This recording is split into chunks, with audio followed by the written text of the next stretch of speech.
നീ എന്തൊലത്തോന്നാ? എന്റെ ഭാര്യയ്ക്ക് ചെയിൻ മേടിച്ചു കൊടുക്കാൻ നീ ഏതാളാ? നിനക്ക് ശരിക്കും ഒരു സ്വീകരണം ഞാൻ തരുന്നുണ്ട്. മറക്കില്ല, ചത്താലും ഞാനത് മറക്കില്ല. ഇങ്ങനെ ഒരു അലവലാതി പിടിച്ചെന്നെ കെട്ടിച്ച് എന്റെ അച്ഛൻ എന്റെ ജീവിതം തോലച്ചു. രവീന്ദ്രൻ സാറ് പറഞ്ഞുകൊണ്ട് മാത്രമാണ് ഞാൻ ഈ കല്യാണത്തിന് സമ്മതിച്ചത്. പല്ലവിക്ക് എന്നെ ഇഷ്ടമില്ല എന്ന് അറിഞ്ഞിരുന്നെങ്കിൽ ഞാൻ സമ്മതിക്കില്ലായിരുന്നു.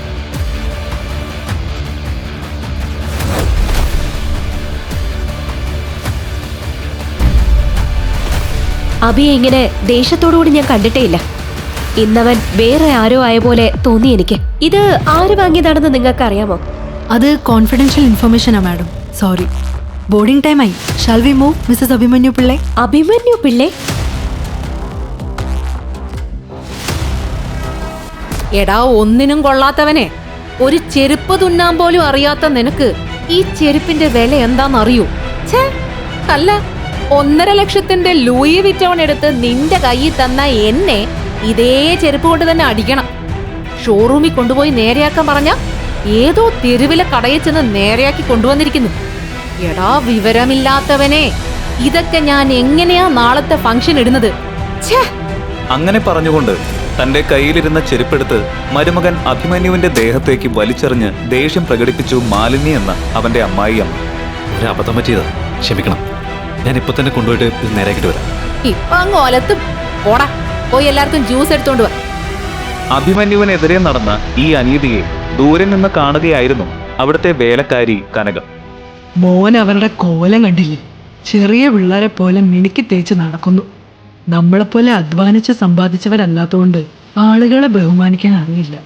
ഭർത്താവിൻ്റെ കാശിൽ അഹങ്കരിച്ച് നടന്ന അതൊക്കെ എങ്ങനെ മനസ്സിലാവാന്? മോൻ ഈ വീട്ടിലെ മരുമകന്, എന്നിട്ട് അവരുടെ പെരുമാറ്റം കണ്ടില്ലേ? ഈ കഷ്ടപ്പാടൊക്കെ നീ എന്തിനാ സഹിക്കുന്ന മോനെ? ഇതൊക്കെ നിന്റെ അച്ഛനും അമ്മയും കണ്ടിരുന്നെങ്കിൽ അവർക്ക് സഹിക്കൂ. അതിന് അവരിവിടെ ഇല്ലല്ലോ. പോട്ടെ ചേച്ചി, രവീന്ദ്രൻ സാർ പറഞ്ഞുകൊണ്ട് മാത്രമാണ് ഞാൻ ഈ കല്യാണത്തിന് സമ്മതിച്ചത്. പല്ലവിക്ക് എന്നെ ഇഷ്ടമില്ല എന്ന് അറിഞ്ഞിരുന്നെങ്കിൽ ഞാൻ സമ്മതിക്കില്ലായിരുന്നു എന്ന് ഇടറിയ ശബ്ദത്തിൽ നിസ്സംഗമായി അഭിമന്യു കനകത്തിനോട് പറഞ്ഞു. സാരമില്ല മോനെ, എല്ലാം നേരെയാവും. ആ ജോത്സ്യൻ പറഞ്ഞത് കേട്ടില്ലേ? നാളെ നിന്റെ ജീവിതം മാറാൻ പോവാന്ന്. നിന്റെ ജാതകത്തില് രാജയോഗമുണ്ട്. ഒന്നുഷാറാക്കാൻ കമലം പറഞ്ഞപ്പോൾ കേൾക്കാനൊക്കെ രസമുണ്ട്. സത്യാ മോനെ, ഇത് നടന്നിരിക്കും. മോനെ, നാളെ നിന്റെ പിറന്നാളല്ലേ? പല്ലവി മോൾക്കത് അറിയോ? എന്ന നിഷ്കളങ്കമായ ആ ചോദ്യത്തിന് പിറന്നാളോ? ഞങ്ങളുടെ കല്യാണ നാൾ വരെ അവള് മറന്നിട്ടുണ്ട്. മറക്കില്ല, ചത്താലും ഞാനത് മറക്കില്ല. ഇങ്ങനെ ഒരു അലവലാതി പിടിച്ചെന്നെ കെട്ടിച്ച് എന്റെ അച്ഛൻ എന്റെ ജീവിതം തോലച്ചു. കണ്ണിൽ കോപത്തോടെ തന്റെ ഫ്രണ്ട്സിനോട് പറഞ്ഞുകൊണ്ടിരിക്കുകയായിരുന്നു പല്ലവി. ശരി, പോട്ടെ. അങ്ങേർക്ക് വിവരമില്ലെന്ന് വിചാരിക്കാം. ഇവൻ എന്തിന്റെ സൂക്കേടാ? കാണാൻ കൊള്ളാവുന്ന ഒരു കാശുള്ള പെണ്ണിനെ കിട്ടിയപ്പോ ബാക്കിയുള്ള ജീവിതം അവളുടെ വീട്ടില് മണവാളം കളിച്ച് തീർക്കാന്ന് കരുതി വന്നിരിക്കുന്നു. നാണം കെട്ടവൻ. അപ്പോൾ അവളുടെ ആൺ സുഹൃത്ത് ഒരുവൻ, അത് വിടുപല്ലവി. 6 മാസങ്ങൾക്ക് മുൻപ് പല്ലവിയിൽ നിന്ന് ഇത് പ്രതീക്ഷിക്കാത്ത അഭിമന്യു ഞെട്ടലിൽ ഒരു ശില പോലെ നിന്നു.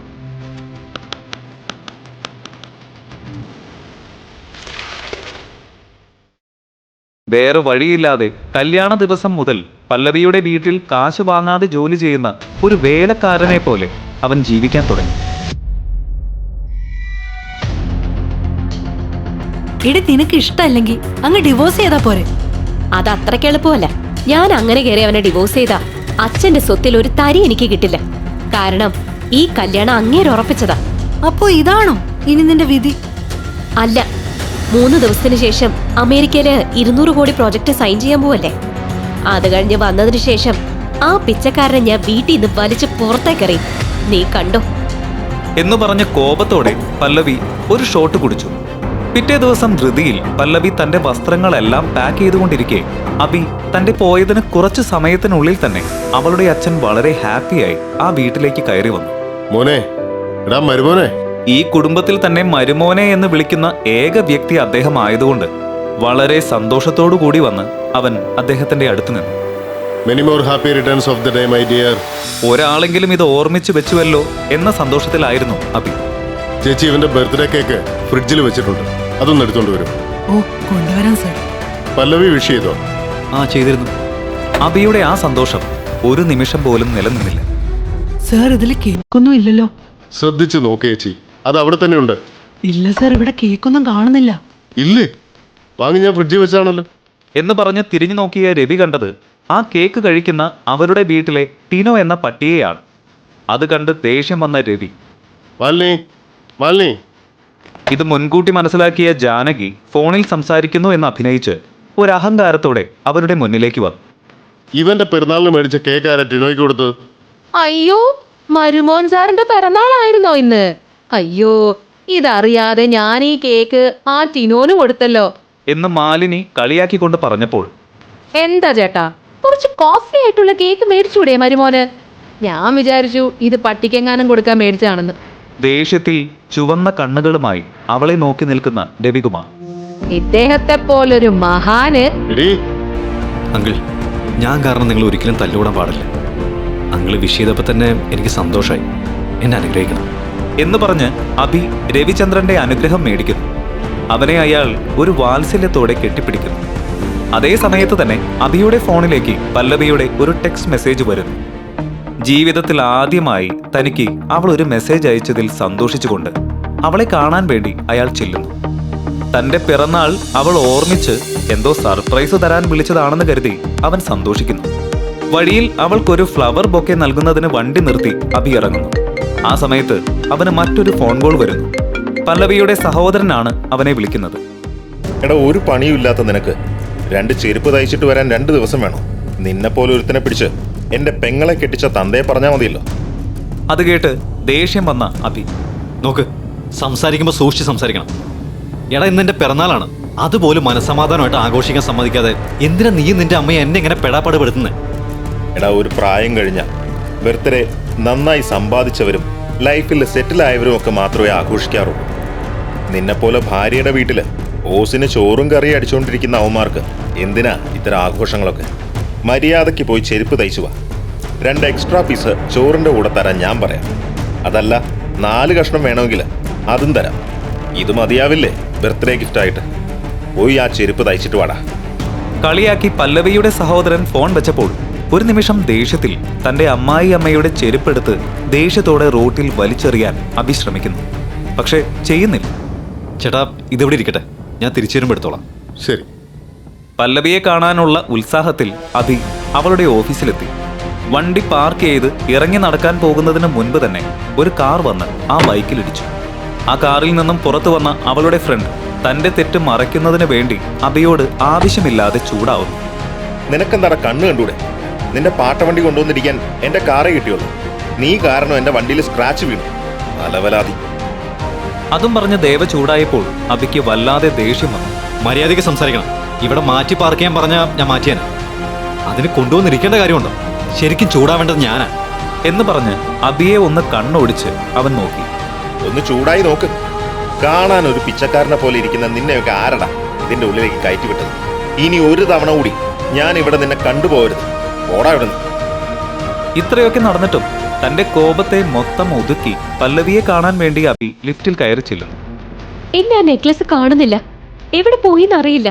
അത് അവിടെ എവിടെയെങ്കിലും കാണും. ഇല്ല, ഞാൻ മുഴുവൻ നോക്കിയതാ. മിക്കവാറും ഇത് അഭി ചെയ്തതാവും.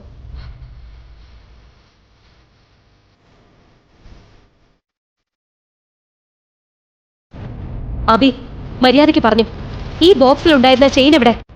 എനിക്കറിയില്ലെന്ന് മാത്രം മൊഴിയണ്ട. പല്ലവി പറഞ്ഞത് കേട്ട് അഭിയുടെ മുഖം മാറി. എനിക്കെങ്ങനെ അറിയാനാ? ഈ അഭിനയൊക്കെ അങ്ങ് വീട്ടി മതി. ചെയിൻ വേണമെന്ന് പറഞ്ഞപ്പോ 1 സെക്കൻഡ് നീ അത് എനിക്ക് എടുത്തു തന്നു. നിന്നെയും വിശ്വസിച്ച് അതൊന്ന് തുറന്നു നോക്കുപോലും ചെയ്യാതെ ഞാൻ ഇങ്ങോട്ട് കൊണ്ടുവന്നു. ഇപ്പൊ നോക്കുമ്പോ ചെയിനും ഇല്ല, ഒന്നുമില്ല. നീയാ എടുത്തെന്ന് എനിക്കറിയാം. അത് തിരിച്ചതാ.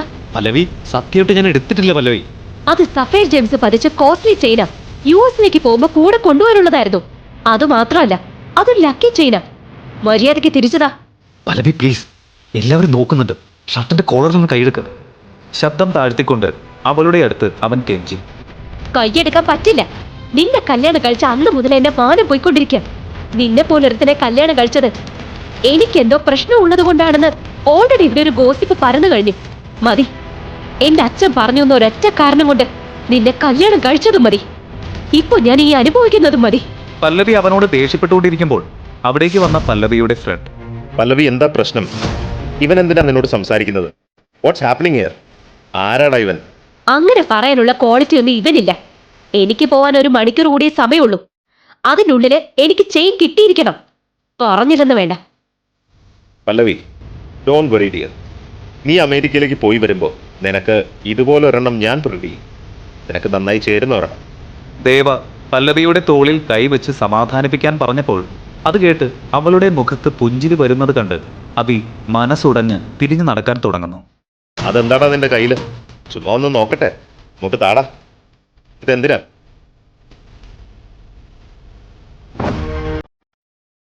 പിറന്നാൾ ആശംസകൾ സ്വീകരിക്കാൻ വന്നവൻ കള്ളൻ എന്ന പട്ടത്തോടെ തിരിഞ്ഞു നടന്നു. പാർക്കിങ്ങിൽ ഒരു ഭ്രാന്ത് പിടിച്ചവനെ പോലെ നിന്നിരുന്ന അവന് കനകത്തിന്റെ ഫോൺ വരും. ഹലോ. മോനെ, ആ ചെയിൻ ഇവിടെ എവിടെയില്ല. ഇനിയിപ്പോ നീ എന്ത് ചെയ്യും മോനെ?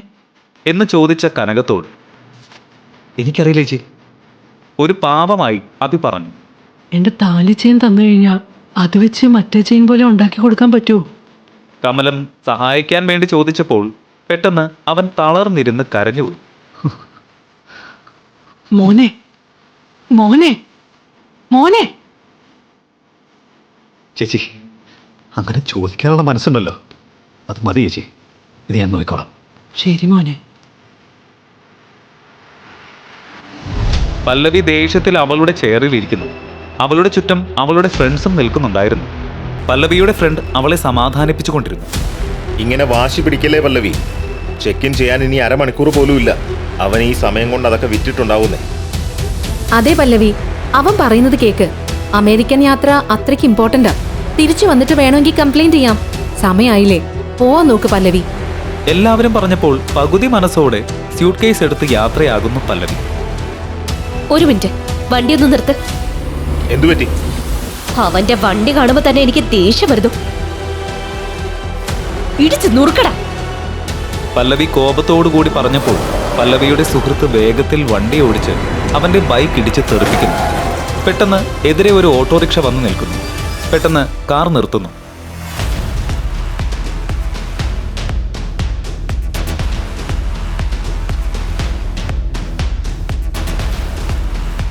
എന്താടാ നായെ കാണിക്കുന്നേ? എന്ത് ധൈര്യത്തിലാ ഓട്ടോറിക്ഷ കൊണ്ടുവന്ന് ഇങ്ങനെ നിർത്തിയത്? നിനക്ക് ഓഫീസിൽ തന്നെ നല്ല സ്വീകരണം തരേണ്ടതായിരുന്നു.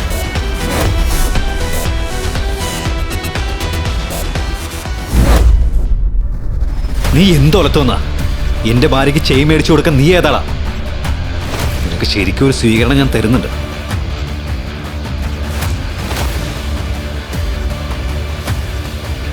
ഇത് കണ്ടോ പല്ലവി? നീ ചെയിൻ കട്ടോണ്ട് പോയിട്ട് അവന്റെ മിക്കിട്ട് കയറുന്നോ? നിനക്കൊക്കെ എന്ത് യോഗ്യതയുള്ളത്? കണ്ടോ പല്ലവി? ഇവൻ തന്നെയാ ചെയിൻ മോഷ്ടിച്ചത്. ആശ്ചര്യത്തോടു കൂടി നിന്ന പല്ലവിയുടെ കയ്യിൽ അവൻ അത് വെച്ചു കൊടുക്കുന്നു. നീ ഒരു ടെൻഷനും ഇല്ലാതെ അമേരിക്കയിൽ പോയി മീറ്റിംഗ് ഒക്കെ തീർത്തിട്ട് വാ. All the best. ഇവന്റെ ഒക്കെ അടുത്ത് വർത്തമാനം പറഞ്ഞു നിന്ന് ടൈം വേസ്റ്റ് ചെയ്യല്ലേ പല്ലവി. ഫ്ലൈറ്റിന് സമയമായി, പോവാം. എടാ, വേണ്ടത് കിട്ടി ബോധിച്ചു കഴിഞ്ഞാൽ പിന്നെ മിണ്ടാതിരിക്കണം. ഞാൻ എൻ്റെ ഭാര്യയുമായി സംസാരിക്കാം. ഇനി നീ വാ തുറന്ന. നീ ഒന്നുകൊണ്ട് പേടിക്കേണ്ട പല്ലവി. നീ ഇന്ന് യുഎസിലേക്ക് എന്തായാലും പോയിരിക്കും. സമാധാനമായിട്ട് പോയിട്ട് വാ. Don't worry. ബൈ. അബിയെ ഇങ്ങനെ ദേഷ്യത്തോടുകൂടി ഞാൻ കണ്ടിട്ടേ ഇല്ല. ഇന്നവൻ വേറെ ആരോ ആയ പോലെ തോന്നി എനിക്ക്. ട്രാഫിക്കിൽ എങ്ങനെയൊക്കെയോ കഷ്ടപ്പെട്ട് വിമാനത്താവളത്തിലെത്തിയെങ്കിലും അകത്തേക്ക് കയറിയ അവൾക്ക് ആ വിമാനം യാത്ര തുടങ്ങിയെന്ന് ഞെട്ടിക്കുന്ന സത്യമാണ് മനസ്സിലാക്കാൻ കഴിഞ്ഞത്. ഇതിനെല്ലാം കാരണം ആ അബിയ. പല്ലവി ഇങ്ങനെ പുലമ്പിക്കൊണ്ടിരുന്നപ്പോൾ നിങ്ങള് പല്ലവിയല്ലേ? യെസ്. നിങ്ങളുടെ ഫ്ലൈറ്റ് മിസ്സായി. മാഡം വിഷമിക്കണ്ട. പിള്ളൈ ഗ്രൂപ്പ് ഓഫ് കമ്പനീസ് അവരുടെ ചാർട്ടേഡ് ഫ്ലൈറ്റ് നിങ്ങൾക്ക് വേണ്ടി റെഡിയാക്കിയിട്ടുണ്ട്. What? May see your passport? Sure. Passport എടുത്തപ്പോൾ അബി മോഷ്ടിച്ചു എന്ന് പറയുന്ന ആ മാല അതിന്റെ കൂടെ കണ്ട് പല്ലവി ഞെട്ടുന്നു. അബി എടുത്തു എന്ന് പറയുന്ന ചെയിനും ഇപ്പോൾ കിട്ടിയ ചെയിനും ഒരുമിച്ച് കണ്ടപ്പോൾ എങ്ങനെ 2 ചെയിൻ വന്നു? പല്ലവിയുടെ കയ്യിലുള്ള 2 ചെയിനുകളെയും കണ്ട് ആ എയർപോർട്ട് സ്റ്റാഫ് ഓ, അപ്പൊ നിങ്ങളാണല്ലേ ആ ലക്കി ലേഡി? ഇതൊരു ലിമിറ്റഡ് എഡിഷൻ സഫയർ മാലയാ. കുറച്ചു നേരം മുൻപാ ഇത് സൂറത്തിൽ നിന്ന് ഒരു ചാർട്ടേഡ് ഫ്ലൈറ്റിൽ വന്നത്. നിങ്ങൾക്ക് വേണ്ടി അത് വന്നതെന്ന് ഇപ്പോഴാ മനസ്സിലായി. ഇത് ആര് വാങ്ങിയതാണെന്ന് നിങ്ങൾക്ക് അറിയാമോ? അത് കോൺഫിഡൻഷ്യൽ ഇൻഫർമേഷനാ മാഡം. സോറി. ബോർഡിംഗ് ടൈം ആയി. Shall we move Mrs Abhimanyu Pillai? Abhimanyu Pillai?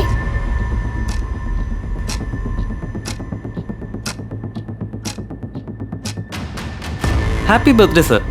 Welcome to the family. ഇത് അങ്ങേക്കുള്ള ഗിഫ്റ്റാണ്. Sir please. അത്ര വലിയ സന്തോഷമൊന്നുമില്ലാതെ അബി ആ കാറിൽ കയറിയിരുന്നു. എന്നിട്ട് തന്റെ പേഴ്സ് എടുത്ത് അതിലുള്ള അമ്മയുടെയും പല്ലവിയുടെയും ഫോട്ടോ അവൻ നോക്കുന്നു. പല്ലവി ഫ്ലൈറ്റ് കയറിയോ? ഇല്ല. എന്താ?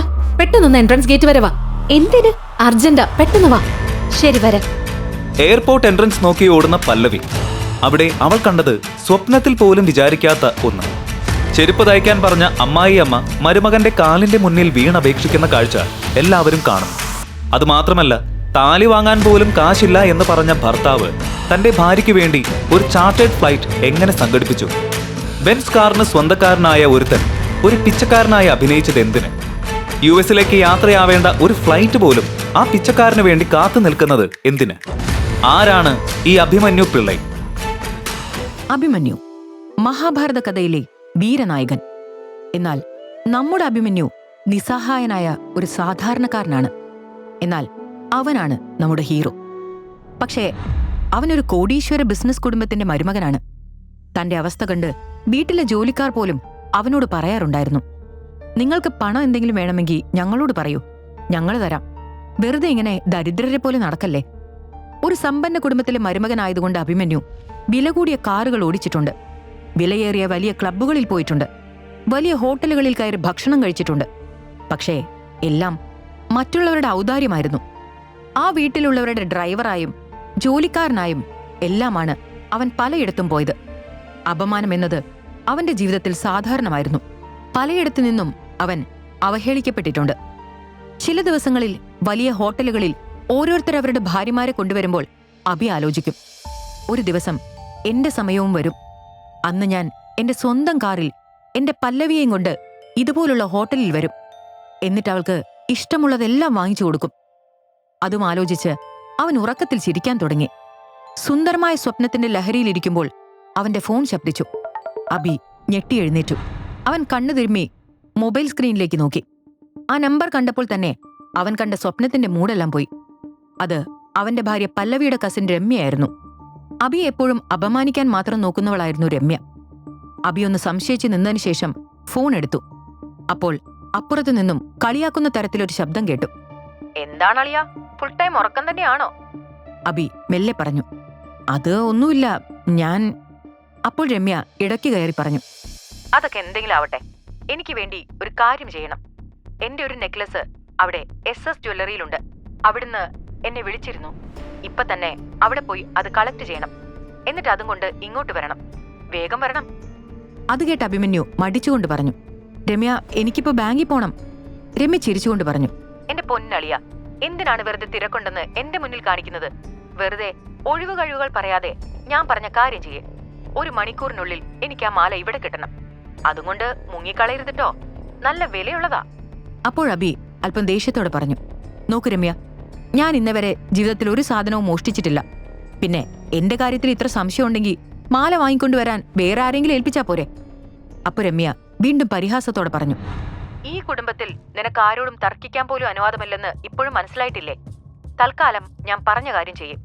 പിന്നെ ഞാൻ പറഞ്ഞത് മറക്കണ്ട, അത് കൃത്യമായി ഇവിടെ തന്നെ എത്തിക്കണം. Okay, bye. അതും പറഞ്ഞ് രമ്യ ഫോൺ കട്ട് ചെയ്തു. അബി വെറുപ്പോടെ ഫോണിലേക്ക് നോക്കി. ശേഷം അവൻ ഫ്രഷ് ആവാൻ വേണ്ടി ബാത്റൂമിലേക്ക് പോയി. എന്നിട്ട് വേഗം റെഡിയായി പുറത്തേക്കിറങ്ങി. അവൻ മുൻപിലേക്ക് നോക്കിയപ്പോൾ അവന്റെ അമ്മായിമ്മ മാലിനി അവിടെ തന്റെ ചില സുഹൃത്തുക്കളുടെ കൂടെ ഒരു പാർട്ടി നടത്തുന്നത് കണ്ടു. അപ്പോൾ മാലിനിയുടെ കൂട്ടുകാരിലൊരാൾ അവരുടെ ചെരുപ്പിലേക്ക് നോക്കിക്കൊണ്ട് പറഞ്ഞു, നോക്കു മാലിനി, ഇന്നിതാ നിന്റെ അടുത്തേക്ക് വരുമ്പോ എന്റെ ഈ ചെരുപ്പിന്റെ സ്ട്രാപ്പ് പൊട്ടി. ഇനി ഞാൻ എങ്ങനെ ഇതിട്ട് വീട്ടിലേക്ക് മടങ്ങും? അപ്പൊ മാലിനി ചിരിച്ചുകൊണ്ട് പറഞ്ഞു, ഇതിനൊക്കെ എന്തിനാണ് ഇത്ര ടെൻഷൻ അടിക്കുന്നത്? നീ ആദ്യം പാർട്ടി എൻജോയ് ചെയ്യേ. ഞാനൊരു വേലക്കാരനെ വിളിച്ച് ഇത് ശരിയാക്കിക്കാം. അയ്യോ, അതൊന്നും പറ്റില്ല. എന്റെ ചെരുപ്പ് വളരെ വിലയേറിയതാണ്. വേലക്കാരന്മാരെ ഒന്നും ഇതിന് വിശ്വസിക്കാൻ പറ്റില്ല. പക്ഷേ എനിക്ക് വീട്ടിൽ പോവാൻ ഇനി എന്ത് ചെയ്യും? അവരുടെ സംസാരം കേട്ട് മാലിനി ചിരിയോടെ പറഞ്ഞു, ഏയ്, ഞാൻ ഉദ്ദേശിച്ചത് വേലക്കാരനെയല്ല. വേലക്കാരനേക്കാൾ കുറച്ചുകൂടി മുകളിലാണ്. അവൻ ഈ ജോലിയൊക്കെ നന്നായി ചെയ്യും. ഞാൻ അവനെ വിളിക്കാം. മാലിനിയുടെ കണ്ണുകൾ അപ്പോൾ പുറത്തേക്ക് റെഡിയായി ഇറങ്ങി വരുന്ന അഭിമന്യുവിലായിരുന്നു. അവരബിയെ വിളിച്ചു. അബി, ഇങ്ങ് വാ, ഇവരുടെ ചെരുപ്പിന്റെ സ്ട്രാപ്പ് പൊട്ടി, നീ ഇതൊന്ന് ശരിയാക്കി കൊടുത്തേ. അപ്പൊ മാലിനിയുടെ കൂട്ടുകാരി പറഞ്ഞു, മാലിനി, മരുമകനാണോ ഈ പണിയെല്ലാം ചെയ്യുന്നത്? മാലിനി അബിയുടെ മുന്നിൽ വെച്ച് തന്നെ അവരോട് പറഞ്ഞു, അതൊന്നും ഓർത്ത് നീ ടെൻഷൻ അടിക്കണ്ട. ഇവൻ ഇത്തരം കാര്യങ്ങളെല്ലാം ചെയ്ത് നല്ല പരിചയമാണ്. ഇനി ആർക്കെങ്കിലും ഇതുപോലെ എന്തെങ്കിലും ജോലി ഉണ്ടെങ്കിൽ പറഞ്ഞാ മതി. മാലിനിയുടെ പരിഹാസത്തോടെയുള്ള വാക്കുകൾ അബിയുടെ ഹൃദയത്തിൽ തട്ടി. എന്നാൽ അവന് ഇതെല്ലാം കേട്ട് നല്ല ശീലമായിരുന്നു. സത്യത്തിൽ ഇന്ന് അബിയുടെ പിറന്നാളായിരുന്നു. പക്ഷേ അവനല്ലാതെ ആർക്കും അത് ഓർമ്മയില്ലായിരുന്നു. അവനതിൽ യാതൊരു പരിഭവമില്ല. അബി മാലിനിയോട് പറഞ്ഞു, രമ്യ ഒരു കാര്യം ഏൽപ്പിച്ചിരുന്നു, ഞാൻ അതിനുവേണ്ടി പോവുകയാണ്. അവനത് പറഞ്ഞ ഉടൻ മാലിനി ദേഷ്യത്തോടെ പറഞ്ഞു, വെറുതെ തർക്കിച്ച് നിൽക്കാതെ വേഗം പറഞ്ഞ പണി ചെയ്താൽ മതി. അപ്പൊ മാലിനിയുടെ കൂട്ടുകാരി അവരുടെ പൊട്ടിയ ചെരുപ്പിന്റെ സ്ട്രാപ്പ് അബിയെ കാണിച്ചുകൊണ്ട് പറഞ്ഞു, ഇത് നന്നാക്കിയാ മതി. അതും പറഞ്ഞ് അവർ തന്റെ ചെരുപ്പൂരി അബിയുടെ കൈകളിൽ വെച്ചു കൊടുത്തു. അബി തലകുനിച്ച് ആ ചെരുപ്പിലേക്ക് നോക്കി. ആഗ്രഹമില്ലെങ്കിൽ പോലും ഇതെല്ലാം താൻ ചെയ്യേണ്ടി വരുന്നു എന്ന് അബി ചിന്തിച്ചു. മാലിനിയുടെ കൂട്ടുകാരെല്ലാം അവനെ പരിഹാസത്തോടെ നോക്കി ചിരിക്കാൻ തുടങ്ങി. അവൻ അതെല്ലാം സഹിച്ച് അവിടെ തന്നെ നിൽക്കുന്നത് ഒരാൾക്ക് വേണ്ടി മാത്രമാണ്, അവന്റെ ഭാര്യ പല്ലവിക്ക് വേണ്ടി. അബി മനസ്സിൽ പറഞ്ഞു, പല്ലവി, ഞാൻ ഇതെല്ലാം സഹിക്കുന്നത് നിനക്ക് വേണ്ടി മാത്രമാണ്. ഇവിടെ നിന്ന് ഇറങ്ങിപ്പോയാൽ എനിക്ക് നിന്നെ നഷ്ടപ്പെടും. നിന്നെ ഞാൻ അത്രമാത്രം സ്നേഹിക്കുന്നു. നിന്നെക്കുറിച്ച് ആലോചിക്കുമ്പോൾ ഞാൻ മറ്റെല്ലാം മറക്കും. അതും പറഞ്ഞ് അബി പുറത്തേക്കിറങ്ങി തന്റെ ബൈക്കിൽ കയറി. പോകുന്ന വഴിയിൽ അവന്റെ ഫോണിലേക്ക് പല്ലവിയുടെ ഒരു മെസ്സേജ് വന്നു. അവൻ ബൈക്ക് നിർത്തി ഫോൺ എടുത്തു നോക്കി. എന്നിട്ട് ആ മെസ്സേജ് വായിച്ചു. ഇന്ന് നേരെ ഓഫീസിലേക്ക് വരാമോ? അത് വായിച്ചയുടൻ അവന്റെ ചുണ്ടിലൊരു പുഞ്ചിരി വിരിഞ്ഞു. ആ ദിവസത്തെ മുഴുവൻ നെഗറ്റീവ് എനർജിയും ഇല്ലാതായതുപോലെ. ഇന്ന് ആദ്യമായാണ് പല്ലവി അവനോട് ഓഫീസിലേക്ക് വരാൻ പറയുന്നത്. അവന് തന്റെ ജീവിതത്തിൽ ആകെ ഉണ്ടായിരുന്നത് പല്ലവി മാത്രമായിരുന്നു. അവളുടെ ചിരിയാണ് അവന്റെ ജീവൻ നിലനിർത്തുന്നത്. അവൾക്ക് വേണ്ടി സ്വന്തം ജീവൻ കളയാൻ പോലും അവൻ തയ്യാറായിരുന്നു. മെസ്സേജ് വായിച്ചതും അബി പുഞ്ചിരിയോടെ സ്വയം പറഞ്ഞു, പല്ലവി, ഇന്നാണ് നീ ആദ്യമായി എന്നെ ഓഫീസിലേക്ക് വിളിക്കുന്നത്. ഇന്നെന്റെ പിറന്നാളാണെന്ന് മറ്റാരും ഓർത്തില്ലെങ്കിലും നീ ഓർക്കുമെന്ന് എനിക്ക് ഉറപ്പായിരുന്നു. ഇങ്ങനെയെല്ലാം ചിന്തിച്ച് അബി നേരെ ഓഫീസിലേക്ക് പുറപ്പെട്ടു. വഴിയിൽ അവനൊരു പൂക്കട കണ്ടു. അവൻ ഒന്ന് ആലോചിച്ചതിന് ശേഷം ബൈക്ക് നിർത്തി. ശേഷം പേഴ്സ് എടുത്തു നോക്കി. അതിലൊരു 500 രൂപ നോട്ട് മാത്രം. അത് നോക്കിക്കൊണ്ട് അവൻ ആലോചിച്ചു, ഇന്നലെ ഒരു ജോഡി ഡ്രസ്സ് വാങ്ങാൻ വേണ്ടി പണം എടുത്തല്ലോ. ഇനി പേഴ്സിൽ ഇതും കൂടിയേ ഉള്ളൂ. സാരമില്ല, പല്ലവിക്ക് വേണ്ടിയല്ലേ, അതിനേക്കാൾ വലിയ ആവശ്യം വേറെയില്ല. അബി ആ പണം കൊണ്ട് പല്ലവിക്ക് ഒരു മനോഹരമായ ബൊക്കെ വാങ്ങി. അപ്പോഴാണ് അവൻ രമ്യയും മാലിന്യവും പറഞ്ഞ ജോലികൾ ഓർമ്മ വന്നത്. അവൻ ബൈക്കിൽ തൂക്കിയിട്ടിരിക്കുന്ന ചെരുപ്പിലേക്ക് നോക്കി പറഞ്ഞു, പ്രിയപ്പെട്ട അമ്മായിയമ്മമാരും കസിൻസും എല്ലാം എന്നോട് ക്ഷമിക്കണം. തൽക്കാലം എനിക്ക് പല്ലവിയാണ് വലുത്. അവൾ വിളിച്ചാൽ എനിക്ക് പോകാതിരിക്കാനാവില്ല. മറ്റൊന്നും ഞാനിപ്പോൾ ചിന്തിക്കില്ല. അതും പറഞ്ഞ് അബി ആ ചെരുപ്പെടുത്ത് അടുത്തുള്ള കുറ്റിക്കാട്ടിലേക്ക് എറിഞ്ഞു. ഇന്നവൻ ആദ്യമായാണ് തന്റെ അമ്മായിച്ചൻ രവിചന്ദ്രന്റെ ഓഫീസിലേക്ക് പോകുന്നത്. ഇന്ന് തനിക്ക് അവിടെ സ്വീകരണം ഒരുക്കിയിട്ടുണ്ടാവും എന്നാലോചിച്ച് അവൻ സന്തോഷിച്ചു. ഓഫീസിൽ എത്തിയ ഉടനെ അവൻ ബൈക്ക് നിർത്തി വേഗം അകത്തേക്ക് പോയി. പെട്ടെന്ന് അവൻ മുന്നിൽ നിന്ന് ഒരാളുമായി കൂട്ടിയിടിച്ചു. അവന്റെ കയ്യിലുണ്ടായിരുന്ന ബൊക്കെ താഴെ വീണു. ബ്ലൂ കളർ സ്യൂട്ടും ബ്ലാക്ക് കണ്ണടയും ധരിച്ച ആ വ്യക്തി വളരെ ധനികനാണ് എന്ന് വ്യക്തമാണ്. ദേവ് ശർമ്മ എന്നായിരുന്നു അയാളുടെ പേര്. പല്ലവിയുടെ ക്ലയന്റായ അയാൾ അവളുടെ ക്യാബിനിൽ നിന്ന് പുറത്തേക്ക് ഇറങ്ങിയതായിരുന്നു. അയാൾ അബിയോട് ഉറക്കെ അലറിക്കൊണ്ട് പറഞ്ഞു, നിനക്കെന്താ കണ്ണ് കാണില്ലേ? ഇങ്ങനെയാണോ വരുന്നത്? സ്വന്തം അമ്മയുടെ വീടാണെന്ന മട്ടിലാ കയറി വരുന്നത്. നീ ആരാണ്? അബിയുടെ വില കുറഞ്ഞ വസ്ത്രങ്ങൾ കാരണം അവൻ അവിടുത്തെ ഒരു ജോലിക്കാരനോ ഓഫീസ് ബോയോ ആണെന്നാണ് അയാൾ വിചാരിച്ചത്. ദേവ് ശർമ്മ താഴെ കിടന്നിരുന്ന ബൊക്കയിലേക്ക് ഒന്ന് നോക്കി.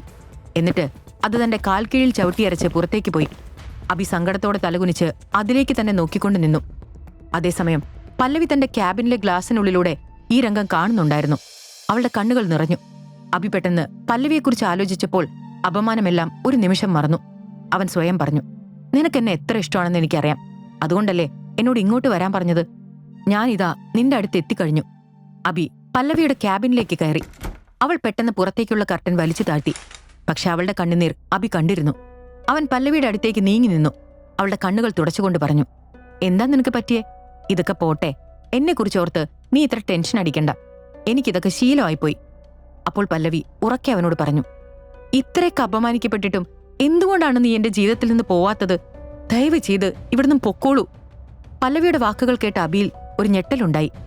അവൻ അവളെ തന്നെ നോക്കിക്കൊണ്ട് നിന്നു.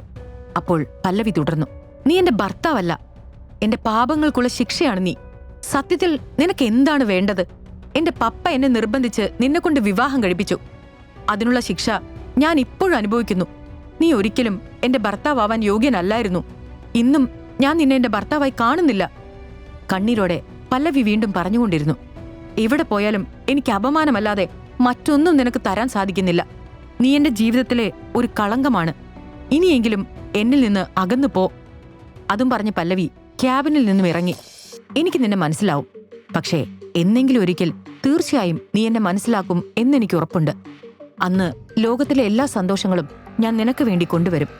നീ എന്റേത് മാത്രമാണ്. എന്നെങ്കിലും ഒരിക്കൽ നീ അത് തിരിച്ചറിയും. അതും പറഞ്ഞ് അബി ബൈക്കിലേക്ക് കയറിയിരുന്നു. അപ്പോൾ വലിയ വില കൂടിയൊരു ബ്ലാക്ക് ആഡംബര കാർ അവന്റെ മുന്നിൽ വന്ന് നിന്നു. അതിൽ നിന്ന് മധ്യവയസ്കനായ ഒരാൾ പുറത്തേക്കിറങ്ങി. അയാൾ അബിയുടെ അടുത്തേക്ക് ചെന്നു. അവനാകെ ഞെട്ടി നിന്നു. ആ മനുഷ്യൻ അബിയുടെ മുന്നിൽ ചെന്ന് നിന്ന് പറഞ്ഞു, ഹലോ യങ് മാൻ, ഇന്ത്യയിലെ തന്നെ ഏറ്റവും സമ്പന്നമായ കമ്പനി, കോടിക്കണക്കിന് രൂപ വിലമതിക്കുന്ന പിള്ളൈ ഗ്രൂപ്പ്, ആ ബിസിനസ് സാമ്രാജ്യം നിങ്ങൾക്ക് വേണ്ടിയാണ് കാത്തിരിക്കുന്നത്. വരൂ, ബിസിനസിന്റെ എല്ലാ ചുമതലയും നിങ്ങൾ ഏറ്റെടുക്കാൻ സമയമായി. പല്ലവിയുടെ ഓഫീസിൽ നിന്നും ഇറങ്ങിയ അബി മുമ്പിൽ നിൽക്കുന്ന ആളെ കണ്ട് ദേഷ്യത്തോടെ നോക്കാൻ തുടങ്ങി. എന്നിട്ട് ചോദിച്ചു, വക്കീലെന്താ ഇവിടെ? സ്വർണ്ണ കണ്ണട വെച്ച വളരെ ധനികനായ ഒരു മനുഷ്യൻ അഭിമന്യുവിനെ നോക്കിക്കൊണ്ട് പറഞ്ഞു, ഹലോ യങ് ബോയ്, നിന്നെ കൂട്ടിക്കൊണ്ടുപോകാനാണ് ഞാൻ വന്നത്. എനിക്ക് പോലും ഇപ്പോൾ നിന്നോട് അധികം തർക്കിക്കാൻ സാധിക്കില്ല. കാരണം ഞാൻ നിന്റെ അച്ഛന്റെ വെറും സേവകൻ മാത്രമാണ്. നിങ്ങളുടെ കുടുംബവക്കീലായതുകൊണ്ട് തന്നെ ഈ കാര്യങ്ങളെല്ലാം നിന്നെ അറിയിക്കേണ്ടത് എന്റെ ചുമതലയാണ്. ഞാൻ പറയുന്നത് നീ കേൾക്കണം. അബി ദേഷ്യത്തോടെ മറുപടി പറഞ്ഞു, നേരെ കാര്യത്തിലേക്ക് കടക്കാം. എനിക്കിങ്ങനെ വളഞ്ഞു പിടിച്ച് പറയുന്നത് ഇഷ്ടമല്ല. അത് കേട്ടു നിൽക്കാനുള്ള സമയമില്ല. വാസുദേവൻ വക്കീൽ ചിരിച്ചുകൊണ്ട് പറഞ്ഞു, ആയിക്കോട്ടെ, കാര്യത്തിലേക്ക് കടക്കാം. നിന്റെ അച്ഛൻ നീ വന്ന് അവരുടെ ബിസിനസ് ഏറ്റെടുക്കണമെന്നാണ് ആഗ്രഹിക്കുന്നത്. അത് നിന്നോട് നേരിട്ട് പറയാനാണ് ഞാൻ ഇവിടെ വന്നത്. രാജ്യത്തെ തന്നെ ഏറ്റവും വലിയ ബിസിനസ് സാമ്രാജ്യം ഇനി മുതൽ നീയാണ് ഏറ്റെടുക്കേണ്ടത്. എന്നാൽ ആ വാക്കുകളിലൊന്നിലും അബി വീണില്ല. അവൻ വീണ്ടും ദേഷ്യത്തോടെ തന്നെ പറഞ്ഞു, അയാളുടെ വാക്കുകൾ കേട്ടാൽ ഞാൻ അങ്ങോട്ടേക്ക് വരുമെന്ന് നിങ്ങൾ കരുതിയോ? ഞാൻ അയാളുടെ അവിഹിത ബന്ധത്തിലെ മകൻ മാത്രമാണ്. പിന്നെന്തിനാണ് ഞാനിതെല്ലാം ഏറ്റെടുക്കേണ്ട ആവശ്യം? അന്ന് എന്റെ അമ്മയ്ക്ക് അസുഖം വന്നപ്പോൾ അയാളോട് സഹായം ചോദിക്കാൻ ചെന്നു. പക്ഷെ അന്ന് ഈ പറയുന്ന അച്ഛൻ ഒരു മീറ്റിംഗിന്റെ തിരക്കിലാണ് എന്നും പറഞ്ഞ് എന്നെ ഒഴിവാക്കി. അത് കാരണം എനിക്ക് എന്റെ അമ്മയെ നഷ്ടപ്പെട്ടു. ആ ആളോട് ഞാൻ ഒരിക്കലും ക്ഷമിക്കില്ല. വക്കീലിന് ഇവിടുന്ന് പോവാം. ഇത് കേട്ട വക്കീൽ ഒരു ദീർഘനിശ്വാസം എടുത്തുകൊണ്ട് പറഞ്ഞു, അബി, നിന്റെ അച്ഛൻ ഒരു ശാഠ്യക്കാരനാണെന്ന് നിനക്കും അറിയാം.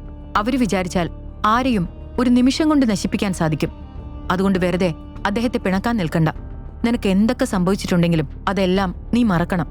ഇപ്പം നിനക്ക് അർഹമായതെല്ലാം തരാൻ തയ്യാറായാണ് നിന്റെ അച്ഛൻ നിൽക്കുന്നത്. നീ അത് സ്വീകരിക്കണം. എന്നാൽ അബി തന്റെ അന്തിമ തീരുമാനം പറയുന്നത് പോലെ പറഞ്ഞു, എന്റെ തീരുമാനം ഞാൻ പറഞ്ഞു കഴിഞ്ഞു. നിങ്ങൾ തിരികെ പോയിക്കോളൂ. അയാളുടെ സമ്പത്തിൽ എനിക്ക് താല്പര്യമില്ലെന്ന് പോയി പറഞ്ഞേക്ക്. ഇനി അവരെന്തൊക്കെ തന്നാലും എന്റെ അമ്മ എനിക്ക് തിരികെ കിട്ടില്ലല്ലോ. അപ്പൊ പിന്നെ ഈ സ്വത്തും പണവും എനിക്ക് എന്തിനാണ്? പിന്നെ അബദ്ധത്തിൽ പോലും ഞാൻ പിള്ളൈ കുടുംബത്തിലെ ആളാണെന്നും പിള്ളൈ ഗ്രൂപ്പ് ഉടമയുടെ മകനാണെന്നും ആരും അറിയരുത്. ആ ഒരു ബന്ധവും എനിക്ക് വേണ്ട. അതും പറഞ്ഞ് അബി ബൈക്ക് സ്റ്റാർട്ട് ചെയ്ത് അവിടുന്ന് പോയി. വാസുദേവൻ അവൻ പോകുന്നതും നോക്കിക്കൊണ്ട് നിന്നു. എന്നിട്ട് ഫോണെടുത്ത് അബിയുടെ അച്ഛനെ വിളിച്ചു. മറുവശത്ത് ഫോണെടുത്തതും വാസുദേവൻ പറഞ്ഞു, അബി, നിങ്ങൾ പറഞ്ഞ കാര്യം സമ്മതിക്കില്ലെന്ന് പറഞ്ഞു. അപ്പോൾ മറുവശത്ത് നിന്നും ഒരു ശബ്ദം കേട്ടു, എനിക്ക് അവനെ ഇവിടെ കിട്ടണം. അതിനുവേണ്ടി നിങ്ങൾക്ക് ഏത് വഴി വേണമെങ്കിലും സ്വീകരിക്കാം. പക്ഷേ കാര്യം നടന്നിരിക്കണം. അത് പറഞ്ഞ് അയാൾ കോൾ കട്ട് ചെയ്തു. വാസുദേവൻ എന്തോ ആലോചിച്ച ശേഷം അയാളുടെ ചുണ്ടിൽ ഒരു പുഞ്ചിരി വിരിഞ്ഞു. അയാൾ സ്വയം പറഞ്ഞു, അഭിമന്യു, നീ എന്റെ കൂടെ വന്നിരിക്കും. അബി അപ്പോഴേക്കും വീട്ടിലെത്തിയിരുന്നു. ക്ലോക്കിൽ നോക്കിയപ്പോൾ സമയം 7 മണി കഴിഞ്ഞിട്ടുണ്ട്. അബി ചുറ്റുപാട് നോക്കിയ ശേഷം പറഞ്ഞു, പല്ലവിയുടെ അമ്മ അവരുടെ വീട്ടിലേക്ക് പോയിട്ടുണ്ടെന്ന് തോന്നുന്നു. ഭാഗ്യം. എന്നാലും ഇനി എപ്പം മടങ്ങി വരുമോ ആവോ. അപ്പോൾ പെട്ടെന്ന് അബിയുടെ ഫോൺ റിംഗ് ചെയ്തു. ഫോൺ എടുത്തു നോക്കിയപ്പോൾ അത് മാലിനിയുടെ കോളായിരുന്നു. അവൻ ഫോൺ അറ്റൻഡ് ചെയ്ത ഉടനെ അപ്പുറത്ത് നിന്നും ദേഷ്യത്തോടൊരു ശബ്ദം കേട്ടു, നീ എവിടെ പോയി കിടക്കുകയായിരുന്നു? നീ കാരണം ഞാൻ ഇന്നെന്റെ കൂട്ടുകാർക്കിടയിൽ അപമാനിക്കപ്പെട്ടു. നിന്റെ ഫോണിലേക്ക് ഞാൻ കുറെ വിളിച്ചു നോക്കിയല്ലോ, കിട്ടുന്നില്ലായിരുന്നു. ഇപ്പോ ഞാൻ എന്റെ വീട്ടിലേക്ക് പോന്നതാണ്. അബി അപ്പോൾ വിറയ്ക്കുന്ന ശബ്ദത്തിൽ പറഞ്ഞു, ഞാൻ പല്ലവി വിളിച്ചിട്ട് പോയതായിരുന്നു. അതാ പിന്നെ. അത് കേട്ട മാലിനി പറഞ്ഞു, എന്നാൽ അവൾക്കൊന്ന് ഫോൺ കൊടുത്തേ. അവളുടെ ഫോണിലേക്ക് വിളിച്ചിട്ടും കിട്ടുന്നില്ലല്ലോ. എന്നാൽ പല്ലവി തന്റെ കൂടെ വന്നിട്ടില്ലെന്ന് അബി പറഞ്ഞു. വന്നിട്ടില്ലെന്നോ? അപ്പൊ അവളെ കൂട്ടിക്കൊണ്ട് വരാൻ പോയതാണെന്നല്ലേ നീ പറഞ്ഞത്? എന്നിട്ട് അവളെവിടെ? മാലിനിയുടെ ചോദ്യം കേട്ട് അബി പറഞ്ഞു, അവളൊരു ക്ലയന്റിന്റെ കൂടെ പോയതാണ്. എന്തോ മീറ്റിംഗ് ഉണ്ടെന്ന് തോന്നുന്നു. ഇത് കേട്ട് മാലിനി ദേഷ്യത്തോട് അലറി, ക്ലയന്റിനൊപ്പം പോയെന്നോ? സമയം രാത്രിയായല്ലോ. ഈ സമയമായിട്ടും അവൾ എവിടെ പോയതാ? നീ അവളോട് എന്തെങ്കിലും ചെയ്തിട്ടുണ്ടാകും. അതാവും അവൾ നിന്റെ കൂടെ വരാതിരുന്നത്. നിനക്കൊരു നല്ല മരുമകനാവാൻ ഏതായാലും കഴിഞ്ഞില്ല. നല്ല ഭർത്താവെങ്കിലും ആയിക്കൂടെ? പോയി അവൾ എവിടെയാണെന്ന് കണ്ടുപിടിച്ച് കൂട്ടിക്കൊണ്ടുവാ. 1 മണിക്കൂറിനുള്ളിൽ അവൾ വീട്ടിലെത്തിയിരിക്കണം. അതും പറഞ്ഞ് മാലിനി ഫോൺ കട്ട് ചെയ്തു. അവിവേഗം പല്ലവിയുടെ ഫോണിലേക്ക് വിളിച്ചു നോക്കി. പക്ഷേ കിട്ടുന്നുണ്ടായിരുന്നില്ല. അവൻ എന്തോ പേടി തോന്നി. പിന്നെയും ഒരുപാട് ട്രൈ ചെയ്ത് നോക്കിയെങ്കിലും കോൾ കണക്ട് ആവുന്നില്ലായിരുന്നു. അവൻ ആകെ അസ്വസ്ഥതയോടെ പുറത്തേക്കിറങ്ങി. ദേവ് ശർമ്മയുടെ കൂടെയാണ് പല്ലവി പോയതെന്ന് അബിക്ക് ഓർമ്മയുണ്ട്. പക്ഷെ അയാളെക്കുറിച്ച് അവന് കൂടുതലായി ഒന്നും അറിയില്ലായിരുന്നു. എങ്കിലും അയാൾ പല്ലവിയുടെ ക്ലയന്റ് ആണെന്നും അയാൾക്ക് ടൗണിൽ ഒരു നൈറ്റ് ക്ലബ് ഉണ്ടെന്നും പല്ലവി പറഞ്ഞത് അബിക്ക് ഓർമ്മ വന്നു. അവൻ നേരെ ബൈക്ക് സ്റ്റാർട്ട് ചെയ്ത് അങ്ങോട്ടേക്ക് വിട്ടു. അല്പസമയത്തിനകം അബി ദേവ് ശർമ്മയുടെ നൈറ്റ് ക്ലബിന് മുന്നിലെത്തി. അവൻ ബൈക്ക് അവിടെ നിർത്തി അകത്തേക്ക് കയറി. അകത്ത് വലിയ ശബ്ദമേളമായിരുന്നു. ആളുകളെല്ലാം മദ്യപിച്ച് ഡാൻസ് ചെയ്യുന്നുണ്ട്. അബി ചുറ്റും നോക്കി. ആ ബഹളത്തിനിടയിൽ പല്ലവി അവിടെ എവിടെയും കണ്ടില്ല. ഇനി ചിലപ്പോൾ ഇവിടെ വന്നിട്ടുണ്ടാവില്ലേ എന്ന് സംശയിച്ച് അബി പോവാനായി തിരിഞ്ഞതും തൊട്ടടുത്ത മുറിയിൽ നിന്ന് ഒരു പെൺകുട്ടിയുടെ നിലവിളി കേട്ടു. പല്ലവിയല്ലേ അത്? അബി സംശയത്തോടെ അങ്ങോട്ടോടി. ആ മുറിയുടെ വാതിൽ തള്ളി തുറന്ന് അകത്ത് കടന്നതും ദേവ് ശർമ്മ പല്ലവിയെ മദ്യം കുടിപ്പിക്കാൻ ശ്രമിക്കുകയായിരുന്നു. അവൾ പാതി ബോധത്തിൽ അത് തട്ടിമാറ്റാൻ നോക്കുന്നുണ്ട്. അബി ആകെ ഷോക്കായി. അവനെ കണ്ടതും ദേവ് ശർമ്മ ഉറക്കെ അലറി, നീയോ? നീ എങ്ങനെ ഇവിടെ? അബിയുടെ കണ്ണുകൾ ദേഷ്യം കൊണ്ട് ചുവന്നിരുന്നു. അവൻ ദേവിന്റെ അടുത്തേക്ക് നീങ്ങി അയാളുടെ കവിളിൽ ശക്തിയായി അടിച്ചു. അയാളുടെ കൈയും കാലും പേടിയോടെ വിറയ്ക്കാൻ തുടങ്ങി. പല്ലവി അപ്പോഴേക്കും ബോധം പോയി നിലത്തേക്ക് വീണിരുന്നു. അബി അവളെ കൈകളിൽ താങ്ങിയെടുത്തുകൊണ്ട് പറഞ്ഞു, മിസ്റ്റർ ദേവ് ശർമ്മ, ഞാൻ പല്ലവിയുടെ കഴുത്തിൽ താലി കെട്ടി അവളുടെ ഭർത്താവാണ്. നീ അവളുടെ ക്ലയന്റ് ആയതുകൊണ്ട് തെറ്റായി ഒന്നും ചെയ്യില്ലെന്ന വിശ്വാസത്തിലാണ് ഇവിടെ തന്റെ കൂടെ വന്നത്. എന്നിട്ട് നീ എന്തായി ചെയ്തത്? ഇപ്പോ ഇവിടെ വെച്ച് നിന്നെ കൊല്ലാൻ എനിക്ക് അറിയാഞ്ഞിട്ടല്ല, പിന്നെ പല്ലവി ഈ അവസ്ഥയിലായതുകൊണ്ടാണ്. നിന്നെ ഇനി എന്ത് ചെയ്യണമെന്ന് പല്ലവി തന്നെ തീരുമാനിക്കട്ടെ. തൽക്കാലം ഞാൻ ഇവളെയും കൊണ്ട് പോകുന്നു. അതും പറഞ്ഞ് അബി പല്ലവിയെയും കയ്യിലെടുത്തുകൊണ്ട് അവിടുന്ന് പുറത്തേക്ക് പോയി. ദേവ് ശർമ്മ കവളിൽ കൈവച്ചുകൊണ്ട് അവർ പോകുന്നത് നോക്കിക്കൊണ്ട് അവിടെ തന്നെ നിന്നു. വീട്ടിലെത്തിയ അബി അവളെയും കൊണ്ട് നേരെ മുറിയിലേക്ക് പോയി. എന്നിട്ട് അവളെ മെല്ലെ ബെഡിലേക്ക് കിടത്തി. പല്ലവി അപ്പോഴും കണ്ണടച്ച് തന്നെ കിടക്കുകയായിരുന്നു. ചുറ്റും നടക്കുന്ന ഒന്നും അവൾ അറിഞ്ഞതേയില്ല. അവളുടെ നിഷ്കളങ്കമായ മുഖം കണ്ട് അബിക്ക് വല്ലാത്ത പ്രണയം തോന്നി. അവൻ പല്ലവിയുടെ മുഖത്തേക്ക് തന്നെ നോക്കിക്കൊണ്ട് പറഞ്ഞു, നമ്മൾ ഒരുമിച്ച് ഒരു മുറിയിൽ കിടക്കുന്നത് നിനക്ക് ഇഷ്ടമല്ലെന്ന് എനിക്കറിയാം. പക്ഷെ ഇന്ന് രാത്രി നിന്നെ അവസ്ഥയിൽ ഒറ്റയ്ക്ക് കിടത്താൻ പറ്റില്ലല്ലോ മോളെ. അതുകൊണ്ട് നീ ഒന്ന് എന്നോട് ക്ഷമിക്ക്. ഉറങ്ങിക്കോ, ഞാൻ ഇവിടെ തന്നെയുണ്ട്. അതും പറഞ്ഞ് അബി പല്ലവിയുടെ മുടിയിൽ തഴുകാൻ തുടങ്ങി. എന്നാൽ പല്ലവി ഇതൊന്നും അറിയാതെ മയങ്ങിക്കിടക്കുകയായിരുന്നു. പല്ലവി അങ്ങനെ കിടക്കുന്നത് കണ്ടപ്പോൾ അബിക്ക് അവളുടെ മുഖത്ത് ചുംബിക്കാൻ തോന്നി. എന്നാൽ അവൾ ഉറങ്ങുകയാണെങ്കിൽ പോലും അവനതിനുള്ള ധൈര്യമില്ലായിരുന്നു. അബി ഒരു പുതപ്പെടുത്ത് അവളുടെ മേലിട്ടുകൊടുത്തു. എന്നിട്ടൊരു തലയണ കയ്യിലെടുത്ത് അടുത്തുള്ള സോഫയിൽ കിടന്നു. പല്ലവിയെ തന്നെ നോക്കിക്കൊണ്ട് അബി മെല്ലെ ഉറക്കത്തിലേക്ക് വീണു. രാവിലെ അബി നേരത്തെ എഴുന്നേറ്റ് ബാത്റൂമിൽ പോയി ഫ്രഷായി വന്നപ്പോഴാണ് പല്ലവി എഴുന്നേറ്റത്. പെട്ടെന്ന് അബി അവളുടെ മുറിയിൽ അങ്ങനെ കണ്ടപ്പോൾ പല്ലവി ഉറക്കെ നിലവിളിച്ചു, ഞാനെങ്ങനെ ഇവിടെ വന്നു? എന്റെ കൂടെ കിടക്കാൻ നിനക്ക് എങ്ങനെ ധൈര്യം വന്നു? അയ്യേ! പല്ലവി എന്തൊക്കെയോ പറഞ്ഞുകൊണ്ടിരുന്നു. അബി അവളെ തന്നെ നോക്കിക്കൊണ്ടിരുന്നു. തന്നെ രക്ഷിച്ചതിന് ഇപ്പോൾ നന്ദി പറയും എന്ന് പ്രതീക്ഷിച്ചിരുന്ന അബിക്ക് പല്ലവിയുടെ ദേഷ്യമാണ് കാണാൻ കഴിഞ്ഞത്. പല്ലവി തുടർന്നു, നമ്മൾ രണ്ടുപേരും ഒരു മുറിയിൽ കിടന്നുറങ്ങാറില്ലെന്ന് അറിയുന്നതല്ലേ, പിന്നെ എങ്ങനെ ഞാൻ ഇവിടെ വന്നു? അപ്പോൾ അബി പറഞ്ഞു, പല്ലവി, ഇന്നലെ രാത്രി ഉണ്ടായതൊന്നും നിനക്ക് ഓർമ്മയില്ലേ? ആ ദേവ് ശർമ്മ നിനക്ക് മദ്യം തരുന്നതിനിടയിലാണ് ഞാൻ അങ്ങോട്ടേക്ക് വന്നത്. അയാളിൽ നിന്ന് നിന്നെ രക്ഷിച്ചുകൊണ്ട് വരികയായിരുന്നു. മദ്യം അകത്ത് ചെന്ന് നീ ബോധം പോയ നിലയിലായിരുന്നു അപ്പോൾ.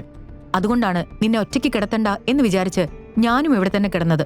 അതും നിന്റെ കൂടെയല്ല, ഇവിടെ സോഫയിൽ. അബിയുടെ വാക്കുകൾ കേട്ടപ്പോഴാണ് പല്ലവിക്ക് തലേന്ന് രാത്രിയിലെ സംഭവങ്ങൾ ഓർമ്മ വന്നത്. ദേവ് ശർമ്മ തനിക്ക് കുടിക്കാൻ തന്ന ജ്യൂസിൽ എന്തോ കലക്കിയതുപോലെ തോന്നിയിരുന്നു. പിന്നെ പാതി ബോധത്തിലായതുകൊണ്ട് തന്നെ ഒന്നും ഓർമ്മയില്ല. എങ്കിലും അബി അപ്പോൾ അവിടേക്ക് വന്നത് ചെറിയ ഓർമ്മ പോലെ അവൾക്ക് തെളിഞ്ഞു വന്നു. പല്ലവിക്ക് കുറ്റബോധം തോന്നി. അവൾക്ക് സ്വയം ദേഷ്യം തോന്നിയെങ്കിലും അവൾ അത് പുറത്തു കാണിച്ചില്ല. വിഷയം മാറ്റാൻ വേണ്ടി അവൾ വേഗം പറഞ്ഞു, എനിക്ക് ഓർമ്മയുണ്ട്. എന്നുവെച്ച് അത് മുതലെടുത്ത് എന്റെ കൂടെ ഒരു മുറിയിൽ നീ കിടന്നില്ലേ? അവൾ സ്വന്തം തെറ്റ് മറയ്ക്കാൻ വേണ്ടി എന്തൊക്കെയോ പറയുകയാണെന്ന് അബിക്ക് മനസ്സിലായി. അവൻ പക്ഷേ ഒന്നും തിരിച്ചു പറഞ്ഞില്ല. അബി പല്ലവിയെ തന്നെ നോക്കിക്കൊണ്ട് നിൽക്കുകയായിരുന്നു. അപ്പോഴാണ് അവൾ അവളുടെ ശരീരത്തിലേക്ക് നോക്കിയത്. പല്ലവി വേഗം അവളുടെ വസ്ത്രം നേരെയാക്കി ബെഡിൽ നിന്നും താഴേക്കിറങ്ങി. അബി വേഗം കണ്ണെടുത്തു. അവന് പക്ഷേ ഇതെല്ലാം കണ്ടപ്പോൾ ചിരിയാണ് വന്നത്. പല്ലവി സ്വയം പറഞ്ഞു, ആ ദേവ് ശർമ്മ ഇത്രയ്ക്ക് മോശം വ്യക്തിയാണെന്ന് ഞാൻ അറിഞ്ഞില്ല. അയാൾ എന്തെങ്കിലും ചെയ്തേ പറ്റൂ, നോക്കട്ടെ. എന്നിട്ട് അവൾ നേരെ ലാപ്ടോപ്പ് ഓപ്പൺ ചെയ്തു. നീ കാരണം ഇന്ന് രാവിലെ തീർക്കേണ്ട ചില പ്രധാനപ്പെട്ട ജോലികൾ മറന്നു. നിനക്ക് എന്നെ ഒന്ന് നേരത്തെ വിളിച്ചുകൂടായിരുന്നോ? കുറച്ചു മുൻപ് താൻ ഈ മുറിയിൽ കിടന്നതിന് വഴക്ക് പറഞ്ഞ പല്ലവി തന്നെയാണല്ലോ ഇതെന്നോർത്ത് അബി അന്തം വിട്ടു നിന്നു. ചില നേരം അവൾക്ക് കുട്ടികളുടെ സ്വഭാവമാണെന്നും അവൻ ആലോചിച്ചു. പല്ലവി നേരെ അവളുടെ ഇമെയിൽ ചെക്ക് ചെയ്യുകയായിരുന്നു. പെട്ടെന്നൊരു ഇമെയിൽ കണ്ട് അവൾ ഞെട്ടി. അവൾ പറഞ്ഞു, ഓ മൈ ഗോഡ്, ഇതെങ്ങനെ? എന്റെ ഡ്രീം പ്രൊജക്റ്റ് ആയിരുന്നല്ലോ. എന്തുകൊണ്ടാണ് ഇയാൾ അത് റിജക്ട് ചെയ്തത്? പെട്ടെന്ന് പല്ലവിയുടെ ഫോൺ റിംഗ് ചെയ്യാൻ തുടങ്ങി. സ്ക്രീനിൽ നോക്കിയപ്പോൾ മുത്തശ്ശനായിരുന്നു. സീചന്ദ് കമ്പനിയുമായി ബന്ധപ്പെട്ട എല്ലാ സുപ്രധാന തീരുമാനങ്ങൾ എടുക്കുന്നത് അദ്ദേഹമായിരുന്നു. പല്ലവി ഫോൺ അറ്റൻഡ് ചെയ്യാൻ മടിച്ചുകൊണ്ട് സ്ക്രീനിലേക്ക് നോക്കി നിൽക്കാൻ തുടങ്ങി. ബിസിനസ്സുമായി ബന്ധപ്പെട്ട തീരുമാനങ്ങൾ എടുക്കുന്നതിൽ മുത്തശ്ശൻ വളരെ കർക്കശക്കാരനാണെന്നും ഫോൺ എടുത്താൽ എന്തെങ്കിലും വഴക്ക് കേൾക്കേണ്ടി വരുമെന്നും പല്ലവിക്ക് അറിയാമായിരുന്നു. കുറച്ചു സമയത്തെ റിങ്ങിന് ശേഷം അവൾ ഫോൺ എടുത്ത് ചെവിയിൽ വെച്ചു. കുറച്ചു സമയം അവൾ അപ്പുറത്തെ സംസാരം കേട്ടുകൊണ്ടിരുന്നു. പെട്ടെന്ന് പല്ലവിയുടെ കയ്യിൽ നിന്നും ഫോൺ വഴുതി താഴെ വീണു. അവളാകെ ഷോക്കായ പോലെ നിന്നു. എന്തായിരിക്കും ഫോണിൽ പറഞ്ഞത്? മുത്തശ്ശൻ വിളിച്ചപ്പോൾ പല്ലവി പേടിയോടെയാണ് ഫോൺ എടുത്തത്. അപ്പോൾ മറുവശത്തു നിന്നും ഗൗരവത്തോടെയുള്ള ശബ്ദം കേട്ടു. പല്ലവി, നമ്മുടെ കമ്പനിയുടെ ഏറ്റവും വലിയൊരു പ്രൊജക്ട് ഞാൻ നിന്നിൽ നിന്നും തിരിച്ചെടുക്കുന്നു. അതുകൂടാതെ നമ്മുടെ ഫാമിലി ബിസിനസ്സിൽ നിന്ന് നീ വിട്ടുനിൽക്കുകയും വേണം. സീചന്ദ് കൺസ്ട്രക്ഷനുമായി നിനക്ക് ഇനി ഒരു ബന്ധവുമില്ല. ഇത് കേട്ടതും പല്ലവിയുടെ കയ്യിൽ നിന്ന് ഫോൺ താഴേക്ക് വീണു. മുത്തശ്ശന്റെ ഈ തീരുമാനം അവളെ ഞെട്ടിച്ചു. പല്ലവിയുടെ മുഖത്തെ ഭാവം കണ്ട് അബി ഓടി വന്ന് ചോദിച്ചു, എന്തുപറ്റി പല്ലവി? ആരാണ് വിളിച്ചത്? ലാപ്ടോപ്പ് സ്ക്രീനിൽ അപ്പോഴും ആ മെയിൽ തുറന്നു കിടക്കുന്നുണ്ടായിരുന്നു. അത് നോക്കിക്കൊണ്ട് പല്ലവി പറഞ്ഞു, ഇത് ഞങ്ങളുടെ കമ്പനിയുടെ ഡ്രീം പ്രൊജക്റ്റ് ആയിരുന്നു. പക്ഷേ ഈ മെയിൽ കണ്ടില്ലേ, അതിനി നടക്കില്ല. ഈ മെയിൽ കാരണം അവരെന്റെ കയ്യിൽ നിന്ന് എല്ലാം തട്ടിയെടുത്തു. ഇനി ആ പ്രൊജക്ട് എന്റെ കയ്യിൽ നിന്ന് തിരിച്ചെടുക്കുകയാണെന്ന് മുത്തശ്ശൻ പറഞ്ഞു. അതുകൂടാതെ എന്നെ കമ്പനിയിൽ നിന്ന് പുറത്താക്കാനും മുത്തശ്ശൻ തീരുമാനിച്ചു കഴിഞ്ഞു. അത് കേട്ട് അബി ചോദിച്ചു, അതെങ്ങനെ നടക്കും? ഒരു പ്രോജക്റ്റ് നടന്നില്ല എന്ന് വെച്ച് എങ്ങനെ ഒരാളെ കമ്പനിയിൽ നിന്ന് പുറത്താക്കാനാകും? അവർ അംഗീകാരം നൽകാത്തതിന് നീ എന്ത് പിഴച്ചു? പല്ലവി തല താഴ്ത്തിക്കൊണ്ട് പറഞ്ഞു, ഇത് ഞാൻ സ്വന്തമായി കൈകാര്യം ചെയ്തു കൊള്ളാം എന്ന് പറഞ്ഞ് ഏറ്റെടുത്തതാണ്. അപ്പോൾ അബി പറഞ്ഞു, എന്തായാലും നമുക്ക് മുത്തശ്ശനെ കണ്ട് നേരിട്ട് ഈ കാര്യം സംസാരിക്കാം. ഇത്രയും വലിയൊരു തീരുമാനം ഫോണിലൂടെ എടുക്കാൻ പറ്റില്ല. എല്ലാം നമുക്ക് സംസാരിച്ച് ശരിയാക്കാം. എന്നാൽ അബിയുടെ വാക്ക് കേട്ടിട്ടും ഒന്നും പറയാതെ പല്ലവി അവിടുന്ന് പോവാൻ തുടങ്ങി. അപ്പോൾ അബി അവളെ തടഞ്ഞുകൊണ്ട് പറഞ്ഞു, പല്ലവി, ഞാൻ ഒന്നിനും കൊള്ളാത്തവനാണ് എന്നാണ് എല്ലാവരും പറയുന്നത്. ഒരുപക്ഷെ നീയും അതുതന്നെയായിരിക്കും വിചാരിച്ചിട്ടുണ്ടാവുക. അങ്ങനെയാണല്ലോ എല്ലാവരും നിന്നോട് പറയുന്നത്. പക്ഷെ അങ്ങനെ എല്ലാറ്റിനും മറ്റുള്ളവരെ വിശ്വസിച്ചിട്ട് നിനക്ക് എന്ത് കിട്ടി? പല്ലവി തിരിഞ്ഞ് അബിയുടെ അടുത്തേക്ക് വന്ന് പറഞ്ഞു, ഓ, അപ്പൊ നീ സ്വയം മിടുക്കനാണെന്നാണോ പറയുന്നത്? അബി പറഞ്ഞു, ആദ്യം നീ എന്റെ കൂടെ മുത്തശ്ശന്റെ അടുത്തേക്ക് വാ, എന്നിട്ട് സംസാരിക്കാം. പല്ലവി ആദ്യം അവനൊന്ന് തുറിച്ചു നോക്കി നിന്നു. പിന്നെ എന്തോ ആലോചിച്ച ശേഷം പറഞ്ഞു, ശരി, പോവാം. പല്ലവിയും അബിയും സീചന്ദ് കമ്പനിയുടെ ഓഫീസിലേക്ക് പോയി. കുറച്ചു സമയത്തിനുള്ളിൽ അവർ പല്ലവിയുടെ മുത്തശ്ശന്റെ മുറിയിലേക്ക് കയറി. അവളെ കണ്ടതും മുത്തശ്ശൻ പറഞ്ഞു, നോക്കു പല്ലവി, ബിസിനസ് കാര്യങ്ങളിൽ ഞാൻ വളരെ സ്ട്രിക്റ്റ് ആണെന്ന് നിനക്കറിയാമല്ലോ. ഒരു നിമിഷത്തെ ദേഷ്യമോ വികാരമോ കൊണ്ടല്ല ഞാൻ ആ തീരുമാനമെടുത്തത്. നമ്മുടെ കമ്പനിയുടെ ഒരു വലിയ സ്വപ്നമാണ് ആ ബിൽഡിംഗ് പ്രൊജക്ട്. അതിന് നിനക്ക് സാധിക്കാത്തത് കൊണ്ടാണ് ഞാൻ നിന്നിൽ നിന്നും അത് തിരിച്ചെടുക്കുന്നത്. അതിനി ഞാൻ സതീഷിനെ ഏൽപ്പിക്കുകയാണ്. നിനക്കിനി വീട്ടിൽ സുഖമായി ഇരിക്കാം. ഇത് കേട്ട പല്ലവി ഞെട്ടിപ്പോയി. കാര്യങ്ങൾ ഇത്രത്തോളം ഗൗരവമാണെന്ന് അവൾ അറിഞ്ഞില്ല. പല്ലവി പറഞ്ഞു, പക്ഷെ മുത്തശ്ശ, ഈ പ്രൊജക്ട് എന്റെ ഒരു സ്വപ്നമാണ്. ഒരു തവണ അപ്രൂവൽ കിട്ടിയില്ല എന്ന് വെച്ച് എന്നെക്കൊണ്ടത് കഴിയില്ല എന്ന് പറയരുത്. ഈ പ്രൊജക്ടിന് അപ്രൂവൽ വാങ്ങിക്കുമെന്ന് ഞാൻ നിങ്ങൾക്ക് വാക്ക് തരുന്നു. എന്തായാലും സതീഷിന് ഇത് കൊടുക്കുന്നതിന് മുൻപ് എനിക്ക് അവസാനമായി ഒരു ചാൻസ് കൂടി തരണം. മുത്തശ്ശൻ പല്ലവി ഒന്ന് നോക്കി. എന്നിട്ട് എന്തോ ആലോചിച്ച ശേഷം പറഞ്ഞു, ഓക്കെ, ഞാൻ സമ്മതിച്ചു. പക്ഷേ അത് ഇന്ന് തന്നെ ചെയ്യണം. പല്ലവി വേഗം സമ്മതിച്ചുകൊണ്ട് അബിയും കൊണ്ട് പുറത്തേക്കിറങ്ങി. സതീഷ് പല്ലവിയുടെ കസിനായിരുന്നു. പല്ലവി എങ്ങനെയെങ്കിലും ബിസിനസ്സിൽ നിന്ന് പുറത്താക്കണമെന്ന് അവൻ എപ്പോഴും ആഗ്രഹിച്ചിരുന്നു. അവളെ പുറത്താക്കി ഒരു ദിവസം ഇതിന്റെ എല്ലാം ചാർജ് തനിക്ക് കിട്ടണം എന്നതായിരുന്നു സതീഷിന്റെ സ്വപ്നം. അവന്റെ അച്ഛൻ സായിചന്ദ്രനും അവന് ഇതിൽ നല്ല പിന്തുണ നൽകുന്നുണ്ട്. പല്ലവിയും അബിയും വേഗം മുനിസിപ്പാലിറ്റി ഗവൺമെന്റ് ഓഫീസിലെത്തി. അവിടെ നിന്നാണ് ഈ പ്രൊജക്ടിന്റെ അപ്രൂവൽ വാങ്ങേണ്ടത്. ഇന്ന് തന്നെ അത് വാങ്ങിയില്ലെങ്കിൽ എല്ലാം തകരും എന്നവർക്ക് അറിയാമായിരുന്നു. അബിയും പല്ലവിയും അവിടെ എത്തിയപ്പോൾ സതീഷ് അവിടെ നിന്നും പുറത്തേക്ക് വരുന്നത് കണ്ട് അവർ ഞെട്ടി. സതീഷ് പല്ലവിയെ നോക്കി ഒരു കുസൃതി ചിരിയോടെ അവളുടെ അടുത്തേക്ക് വന്ന് പറഞ്ഞു, ആ പല്ലവി, നീ അപ്രൂവൽ വാങ്ങാൻ വന്നതാവും അല്ലേ? പക്ഷെ മോളെ, അതുകൊണ്ട് ഒരു കാര്യം ഉണ്ടാവില്ലല്ലോ. ആ ഓഫീസറെ ഞാൻ വിലക്ക് വാങ്ങിയിട്ടുണ്ട്. ഇനി നീ എന്താണ് ചെയ്യുന്നത് എന്നെനിക്കൊന്ന് കാണണം. എന്തായാലും അകത്തേക്ക് ചെല്ല്. പല്ലവി സതീഷിനെ ഒന്ന് നോക്കി അബിയുടെ കൂടെ അകത്തേക്ക് പോയി. അപ്പോഴവിടെ ഒരു മീറ്റിംഗ് നടക്കുകയായിരുന്നു. അവൾ അവിടെ ഒരു ഉദ്യോഗസ്ഥന്റെ മുന്നിൽ ചെന്ന് ദേഷ്യത്തോടെ പറഞ്ഞു, മിസ്റ്റർ സക്സേന, എനിക്ക് നിങ്ങളോട് ഒരു കാര്യം സംസാരിക്കാനുണ്ട്. സക്സേന എന്നയാൾ തല ഉയർത്തി പുഞ്ചിരിയോടെ പറഞ്ഞു, മിസ്സസ് പല്ലവി, പറയൂ, എന്താ ഇവിടെ വന്നത്? അബി അപ്പോൾ അവിടെ മുഴുവൻ വീക്ഷിച്ചുകൊണ്ടിരുന്നു. പല്ലവി അപ്പോൾ സക്സേനയോട് പറഞ്ഞു, ഞങ്ങളുടെ സീചന്ദ് കമ്പനി ടൗണിൽ നിർമ്മിക്കുന്ന ബിൽഡിങ്ങിന് ആവശ്യമായ എല്ലാ പേപ്പേഴ്സും ഞാൻ പ്രസന്റ് ചെയ്തതാണല്ലോ. എല്ലാ നിയമങ്ങളും പാലിച്ചതുമാണ്. പിന്നെ എന്തുകൊണ്ടാണ് ഞങ്ങൾക്ക് അപ്രൂവൽ ലഭിക്കാതിരുന്നത്? നിങ്ങൾ എന്താണ് ചെയ്തത്? അപ്പോൾ പെട്ടെന്ന് പല്ലവിയുടെ പിറകിൽ നിന്നും ഒരു സ്ത്രീ ശബ്ദം കേട്ടു. ഞാനാണ് അത് അപ്രൂവൽ ചെയ്യേണ്ട എന്ന് പറഞ്ഞത്. പല്ലവി തിരിഞ്ഞു നോക്കി. ആ സ്ത്രീയെ കണ്ട് അവൾ ഞെട്ടി. പല്ലവി പറഞ്ഞു, കാവ്യ, നീ ഇവിടെ? മറുപടിയായി കാവ്യ പുഞ്ചിരിയോടെ അവളുടെ അടുത്തേക്ക് വന്നുകൊണ്ട് പറഞ്ഞു, അതെ, ഞാൻ തന്നെ. ഞാൻ ഇവിടെയാണ് ജോലി ചെയ്യുന്നത്. ഈ സക്സേന എന്റെ ഭർത്താവാണ്. പല്ലവി രണ്ടുപേരെയും മാറി മാറി നോക്കി. അപ്പോൾ കാവ്യ തുടർന്നു, ഞങ്ങളുടെ അപ്രൂവൽ കിട്ടിയാലല്ലേ നിനക്ക് ഈ പ്രൊജക്ട് തുടങ്ങാൻ സാധിക്കൂ. അതുകൊണ്ട് ഞാൻ അതങ്ങ് വേണ്ടാന്ന് വെച്ചു. നീ വലിയ പണക്കാരിയല്ലേ, അതുകൊണ്ട് നീ പണം കൊടുത്ത് ഇതെല്ലാം നേടാൻ കഴിയുമോ എന്ന് നോക്ക്. എന്റെ ഭർത്താവായിട്ട് ഇത് ചെയ്തു തരും എന്ന് വിചാരിക്കണ്ട. പല്ലവി അവളോട് പറഞ്ഞു. കാവ്യ, അന്ന് സംഭവിച്ചതെല്ലാം തെറ്റായിരുന്നു എന്ന് എനിക്കറിയാം. അന്ന് ഞാൻ ബുദ്ധിയില്ലാതെ പറഞ്ഞതാണ്. ദയവ് ചെയ്ത് ഇനി അതൊന്നും മനസ്സിൽ വെക്കരുത്. അപ്പോൾ കാവ്യ ഇടയിൽ കയറി പറഞ്ഞു. എനിക്കതൊന്നും അത്ര പെട്ടെന്ന് മറക്കാൻ പറ്റില്ല പല്ലവി. എന്റെ കല്യാണം നിശ്ചയിച്ച ദിവസം ഞാൻ വളരെ സന്തോഷത്തോടെ എന്റെ എല്ലാ കൂട്ടുകാരോടും ഈ വിവരം പറഞ്ഞു. അന്ന് നീ എന്നെ കളിയാക്കി, ജോലിയില്ലാത്ത ഭർത്താവ് എന്ന് പറഞ്ഞ്. അത് കേട്ട് അന്ന് എന്റെ കൂട്ടുകാരെല്ലാം എന്നെ കളിയാക്കി ചിരിച്ചു. ഞാൻ കരഞ്ഞുകൊണ്ട് അവിടെ നിന്ന് ഓടി. അത് കേട്ട പല്ലവി പറഞ്ഞു. അതൊക്കെ അന്നത്തെ ബുദ്ധിയില്ലാത്ത കാലത്തല്ലേ. അതെല്ലാം ഓർത്ത് എനിക്ക് തന്നെ ഇപ്പൊ സ്വയം ലജ്ജ തോന്നുന്നുണ്ട്. അവിടെയുള്ള മുഴുവൻ സ്റ്റാഫും അബിയും എല്ലാം അവരെ ശ്രദ്ധിക്കുന്നുണ്ടായിരുന്നു. ഇങ്ങനൊരു സാഹചര്യത്തിൽ എന്ത് ചെയ്യണമെന്ന് അബിക്ക് പെട്ടെന്ന് മനസ്സിലായില്ല. അപ്പോൾ കാവ്യ പറഞ്ഞു. ഇപ്പോൾ ലജ്ജ തോന്നിയിട്ടൊന്നും ഒരു കാര്യമില്ല. അന്നത്തെ ആ പ്രതികാരം എനിക്ക് ഇന്ന് തീർക്കണം. അപമാനത്തിന് പകരം അപമാനം മാത്രമേ ഉണ്ടാകൂ എന്ന് നീ മനസ്സിലാക്കണം. പല്ലവി സംശയ കണ്ണുകളോടെ അവളെ നോക്കിക്കൊണ്ട് ചോദിച്ചു. എങ്ങനെ പ്രതികാരം? കാവ്യ അബിയെ നോക്കി പറഞ്ഞു. ഇവൻ നിന്റെ ഭർത്താവല്ലേ, എന്താണ് ഇവന്റെ ജോലി? എന്റെ ഭർത്താവിനോട് തുല്യമായി നിൽക്കാനുള്ള എന്തെങ്കിലും ഒന്ന് ഇവനുണ്ടോ? നിന്റെ വീട്ടിലല്ലേ ഇവൻ താമസിക്കുന്നത്? പല്ലവി ദേഷ്യം നിയന്ത്രിച്ചുകൊണ്ട് പറഞ്ഞു. കാവ്യ, അതൊന്നും ഇവിടെ പറയേണ്ട കാര്യമില്ല. കാവ്യ പൊട്ടിച്ചിരിച്ചുകൊണ്ട് പറഞ്ഞു. ഞാൻ കാര്യം പറഞ്ഞതാ പല്ലവി. ശരി, നിനക്ക് അപ്രൂവൽ തരാം. പക്ഷെ നീ ഒരു കാര്യം ചെയ്യണം. എന്റെ ഭർത്താവ് അടക്കം ഇവിടെയുള്ള മുഴുവൻ സ്റ്റാഫുകളുടെയും മുന്നിൽ നിങ്ങൾ രണ്ടുപേരും കൈകൂപ്പി അപേക്ഷിച്ചാൽ മതി. അപ്രൂവൽ തരണേ, അപ്രൂവൽ തരണേ എന്ന് അപേക്ഷിച്ചാൽ ചിലപ്പോൾ എല്ലാവരും ഒന്ന് ആലോചിക്കും. കാവ്യ പ്ലീസ്, പല്ലവി ഉറക്കെ പറഞ്ഞു. എന്നാൽ കാവ്യ ഒട്ടും കുലുങ്ങിയില്ല. പുറത്തേക്കുള്ള വഴി അവിടെയാണ് പല്ലവി. പല്ലവി നിസ്സഹായതയോടെ വാതിലിന് പുറത്തേക്ക് കടന്നു. അവിടെ അവളെ കാത്ത് സതീഷ് നിൽക്കുന്നുണ്ടായിരുന്നു. അവൻ പല്ലവിയുടെ അടുത്തേക്ക് വന്ന് പറഞ്ഞു. അയ്യോ, പറ്റിയില്ലല്ലേ, സങ്കടായി പോയല്ലോ. ഇനി എന്തായാലും ഈ പ്രൊജക്ട് എന്റെ കയ്യിൽ ഏൽപ്പിച്ചാ മതി. ആ, ഇനിയിപ്പൊ കമ്പനിന്ന് ഇറങ്ങേണ്ടി വരുമല്ലോ. പാവം. അല്ല, നിന്റെ ഭർത്താവ് എവിടെ പോയി? കമ്പനി സ്ഥാനം ഒന്നും ഇല്ല എന്ന് കേട്ടപ്പോ മുങ്ങിയോ? അപ്പോഴാണ് അബി തന്റെ കൂടെ വന്നിട്ടില്ലെന്ന് പല്ലവി ശ്രദ്ധിച്ചത്. അവൾ വീണ്ടും അകത്തേക്ക് നോക്കി. ഗ്ലാസ്സിലൂടെ അകത്തെന്താണ് നടക്കുന്നതെന്ന് വ്യക്തമായി കാണാമായിരുന്നു. അതുകണ്ട് പല്ലവി ഞെട്ടിപ്പോയി. അകത്ത് അബി മുഴുവൻ സ്റ്റാഫിന്റെ മുന്നിലും കൈകൂപ്പി അപേക്ഷിക്കുകയാണ്. എല്ലാവരും അവനെ കളിയാക്കി ചിരിക്കുന്നുണ്ട്. ഇതെല്ലാം കണ്ട് പല്ലവിയുടെ കണ്ണുകൾ നിറഞ്ഞു. കാവ്യ വാതിൽ തുറന്ന് പുറത്തേക്ക് വന്നപ്പോൾ അവൾ പല്ലവിയെ കണ്ട് ചിരിച്ചുകൊണ്ട് പറഞ്ഞു. നീ ഭാഗ്യവതിയാണ് കേട്ടോ. നിന്റെ ഭർത്താവ് നിന്നെ ഒരുപാട് സ്നേഹിക്കുന്നുണ്ട്. നിനക്ക് വേണ്ടി അവൻ എന്തും ചെയ്യാൻ തയ്യാറാണല്ലോ. കൺഗ്രാറ്റ്സ്, ഞാൻ പറഞ്ഞ വാക്ക് പാലിച്ചു. നിങ്ങൾക്ക് അപ്രൂവൽ തരും. അത് കേട്ട് സതീഷ് പിറകിൽ നിന്ന് പറഞ്ഞു. അതെങ്ങനെ പറ്റും? ഞാൻ നിങ്ങളുടെ ഭർത്താവിന് പണം നൽകിയതല്ലേ? കാവ്യ എപ്പോഴും ചിരിച്ചുകൊണ്ട് പറഞ്ഞു. ആ പണം നിനക്ക് ഞങ്ങൾ തിരികെ തരും. എനിക്ക് എന്റെ പ്രതികാരമാണ് കൂടുതൽ പ്രധാനം. അതും പറഞ്ഞ് കാവ്യ മുന്നോട്ട് നടന്നു. അപ്പോഴേക്കും അബി പുറത്തേക്ക് ഇറങ്ങിയിരുന്നു. പല്ലവി അവനെ തുറിച്ചു നോക്കിക്കൊണ്ട് പറഞ്ഞു. നീ ആരാണെന്നോ നിന്റെ വിചാരം? ആരോട് ചോദിച്ചിട്ടാണ് നീ ഇത് ചെയ്തത്? നിന്നെങ്ങനെ അപമാനിച്ച് എനിക്ക് ഈ പ്രൊജക്ട് നേടിയെടുക്കേണ്ട കാര്യമില്ലായിരുന്നു.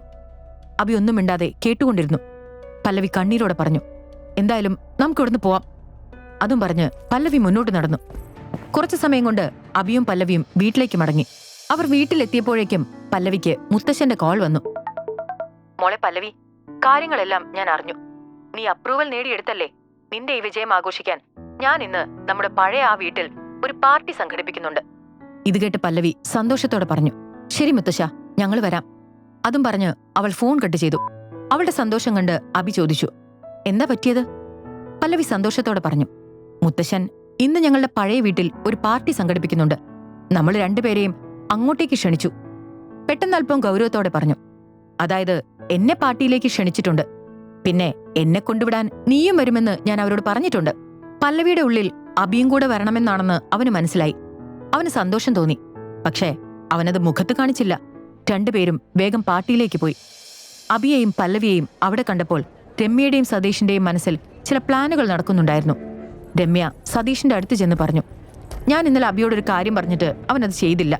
ഈയിടെയായിട്ട് അവൻ വല്ലാതെ തലയിൽ കയറുന്നുണ്ട്. സതീഷ് തന്റെ ഗ്ലാസ്സിലുള്ള ഡ്രിങ്ക്സ് കഴിച്ചുകൊണ്ട് പറഞ്ഞു. അത് ശരിയാണ്.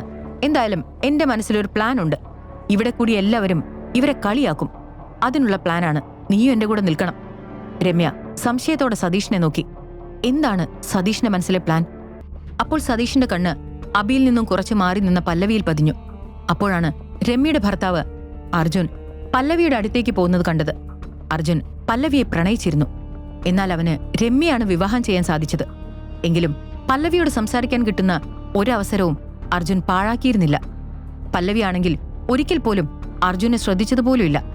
അങ്ങനെ അബി ഒറ്റയ്ക്കായ സമയത്ത് സതീഷ് രമ്യയോട് പറഞ്ഞു, അബി ഇപ്പോൾ അവിടെ ഒറ്റയ്ക്കാണ്.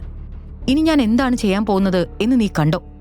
അതും പറഞ്ഞ് സതീഷ് തന്റെ കയ്യിലൊരു ഗ്ലാസുമായി അബിയുടെ അടുത്തേക്ക് ചെന്നു. അവൻ ദൂരെ നിന്ന് അല്പ ഉച്ചത്തിൽ പറഞ്ഞു, അബി, പുതിയ സ്യൂട്ടൊക്കെ ആണല്ലോ.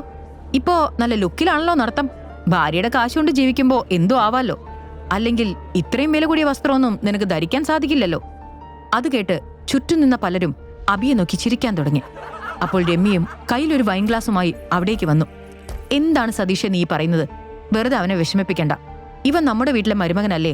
എല്ലാ മരുമക്കളും സ്വന്തം വീട്ടിൽ താമസിക്കണമെന്നുണ്ടോ? ഇതിലൊക്കെ എന്താണ് തെറ്റ്? അവന്റെ ഭാര്യ അവന് കൃത്യമായി ചെലവ് കൊടുക്കുന്നുണ്ടല്ലോ.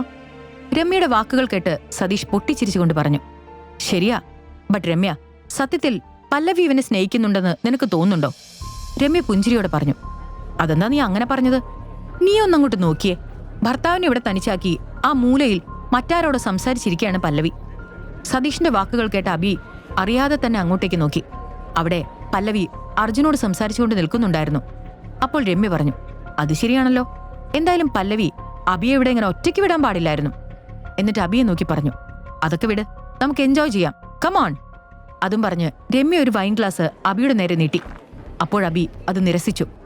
വേണ്ട രമ്യ. അപ്പോൾ സതീഷ് ആ ഗ്ലാസ് അവന്റെ ചുണ്ടിൽ വെച്ചുകൊണ്ട് പറഞ്ഞു, കമോൺ അബി, ഇതുപോലെ വലിയൊരു പാർട്ടിയിൽ വന്നിട്ട് കുറച്ചു കുടിക്കാതിരുന്ന എങ്ങനെയാ? ഇതൊക്കെ ഇതിന്റെ ഭാഗമല്ലേ?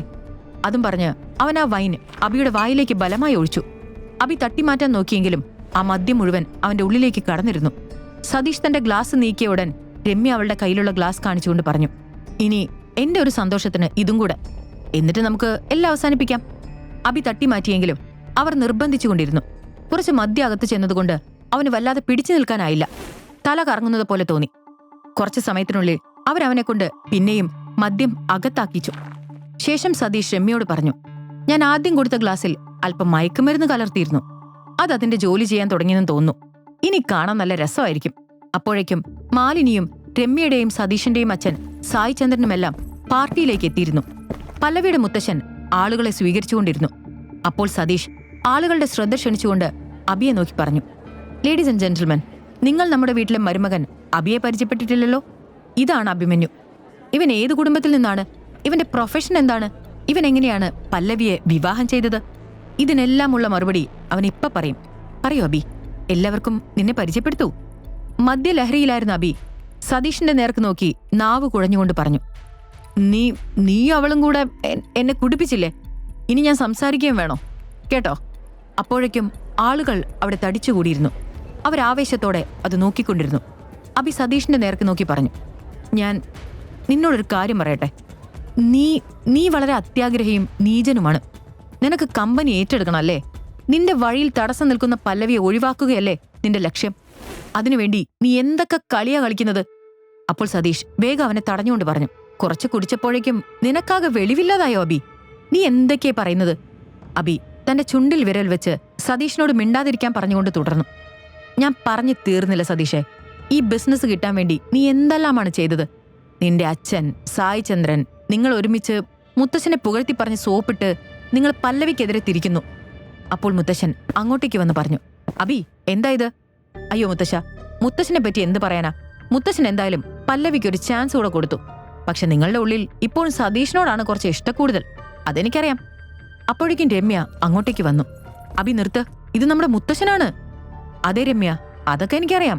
ഞാൻ പറഞ്ഞു മുഴുവനാക്കട്ടെ. ഇപ്പൊ നീയും സതീഷും പല്ലവിക്കെതിരെ ഒന്നിച്ചെന്നും എനിക്കറിയാം. അല്ലെങ്കിൽ രണ്ട് ചേരിയിലായിരുന്നല്ലോ. ഇപ്പൊ പല്ലവിയുടെ കാര്യം വന്നപ്പോ രണ്ടാളും ഒന്നായി. അതുകൊണ്ടല്ലേ എന്നെ അപമാനിക്കാൻ വേണ്ടി നിങ്ങൾ രണ്ടുപേരും എന്നെ മദ്യം കുടിപ്പിച്ചത്. പക്ഷേ ഞാൻ എന്നും എന്റെ പല്ലവിയുടെ കൂടെയായിരിക്കും നിൽക്കുക. അവളെ ആർക്കും ഉപദ്രവിക്കാൻ സാധിക്കില്ല.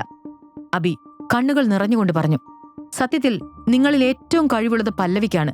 അവൾ ബിസിനസ്സും കുടുംബകാര്യങ്ങളും എല്ലാം നന്നായി തന്നെയാണ് നോക്കുന്നത്. പക്ഷെ നിങ്ങളെല്ലാവരും കൂടെ അവളെ ഒതുക്കാൻ നോക്കുന്നു. അപ്പോഴേക്കും പല്ലവിയും അവിടെ എത്തിയിരുന്നു. ഇതെല്ലാം കേട്ട് അവളുടെ കണ്ണുകൾ നിറഞ്ഞു. അബി മദ്യലഹരിയിലായിരുന്നെങ്കിലും അവൻ പറഞ്ഞതെല്ലാം സത്യമായിരുന്നു. അബി ഇനിയും ഓരോന്ന് തുറന്നു പറഞ്ഞാൽ ശരിയാവില്ല എന്ന് വിചാരിച്ച് സതീഷ് അവന്റെ കൈ പിടിച്ച് പറഞ്ഞു, നീ വെറുതെ മദ്യപിച്ച് പ്രശ്നം ഉണ്ടാക്കരുത്. വേഗം ഇവിടുന്ന് പോകുന്നതാണ് നിനക്ക് നല്ലത്. അതും പറഞ്ഞ് സതീഷ് അബിയെ മെല്ലെ നിലത്തേക്ക് തള്ളിയിട്ടു. അബി തല ഉയർത്തി നോക്കിയപ്പോൾ പല്ലവി അവന്റെ മുന്നിൽ നിൽക്കുന്നുണ്ടായിരുന്നു. പല്ലവി അവനെ എഴുന്നേൽപ്പിച്ചു. അവൻ അപ്പോഴും മദ്യലഹരിയിൽ എന്തൊക്കെയോ പറഞ്ഞുകൊണ്ടിരുന്നു. പല്ലവി അപ്പോൾ ദേഷ്യത്തോടെ സതീഷിനെയും രമ്യയെ നോക്കിക്കൊണ്ട് പറഞ്ഞു, ഇന്ന് നിങ്ങൾ രണ്ടുപേരും എല്ലാ ലിമിറ്റും കടന്നിരിക്കുന്നു. നിങ്ങളൊരു കാര്യം മനസ്സിലാക്കണം. ഈ നിൽക്കുന്ന അഭിമന്യു എന്റെ ഭർത്താവാണ്. ആ സത്യം ഒരിക്കലും തുടച്ചു മാറ്റാൻ കഴിയില്ല. ഇനി ഇവനെ അപമാനിക്കാൻ ശ്രമിക്കുന്നതിന് മുൻപ് അത് ഓർത്താൽ നല്ലത്. പല്ലവി അബിയെ പിന്തുണയ്ക്കുമെന്ന് സതീഷും രമ്യയും ചിന്തിച്ചിരുന്നില്ല. മാലിനിയും ആ അവസ്ഥയിൽ തന്നെയായിരുന്നു. അവർ രമ്യയുടെ അടുത്ത് ചെന്ന് ചോദിച്ചു, എന്താണ് രമ്യ ഇതെല്ലാം? ഈ അബി നമ്മുടെ കുടുംബത്തിന് ഒരു കളങ്കമായി മാറിയിരിക്കുകയല്ലേ? അത് നമുക്ക് തുടച്ചു മാറ്റണം. രമ്യ പറഞ്ഞത് കേട്ട് മാലിനി ഒരു ദീർഘനിശ്വാസം എടുത്തുകൊണ്ട് പറഞ്ഞു, അതൊന്നും നടക്കില്ല. പല്ലവിയുടെ അച്ഛൻ രവിചന്ദ്രൻ അതിനൊന്നും സമ്മതിക്കില്ല. അദ്ദേഹത്തിന്റെ പെറ്റാണല്ലോ ഈ അബി. അതൊക്കെ കഴിയൂ ആന്റി, നമുക്ക് നോക്കാം. രമ്യ ഒന്ന് ചിരിച്ചു. അപ്പോഴേക്കും പല്ലവി അബിയെ ഒരുവിധം വീട്ടിലേക്ക് കൂട്ടിക്കൊണ്ടുപോയി. മദ്യലഹരിയിലാണെങ്കിലും അബി പറഞ്ഞതെല്ലാം പല്ലവിയും വർഷങ്ങളായി പറയാൻ ആഗ്രഹിച്ചതായിരുന്നു. അവൾക്കെന്തോ ഉള്ളിലൊരു സുഖം തോന്നി. അവൾ അവനെ പിടിച്ചുകൊണ്ട് കട്ടിലിൽ കിടത്തി. അപ്പോഴും അവൻ ഉറക്കത്തിൽ പറയുന്നുണ്ടായിരുന്നു, പല്ലവി, എനിക്ക് നിന്നെ ഒരുപാട് ഇഷ്ടമാണ്. എല്ലാവരും നമ്മളെ വേർപെടുത്താൻ ആഗ്രഹിക്കുന്നു. പക്ഷേ ഞാൻ അതിനൊരിക്കലും അനുവദിക്കില്ല. ഞാൻ എന്നും നിന്റെ കൂടെ ഉണ്ടാവും. പല്ലവി മെല്ലെ അവന്റെ കൈകൾ വേർപെടുത്തി അവിടുന്ന് പോന്നു. അവളുടെ ഉള്ളിൽ അപ്പോൾ അബിയോട് എന്തോ ഒരു ഇഷ്ടം തോന്നി. മനോഹരമായൊരു പുഞ്ചിരിയോടെ അവൾ മുറിയിലേക്ക് പോയി. പിറ്റേ ദിവസം രാവിലെ അബി വേഗം ഉണർന്നു. രാത്രി പാർട്ടിയിൽ നടന്നതെല്ലാം അവനപ്പോൾ ഓർമ്മ വന്നു. പല്ലവി എങ്ങനെ നേരിടും എന്നാലോചിച്ച് അവന് ടെൻഷൻ തോന്നി.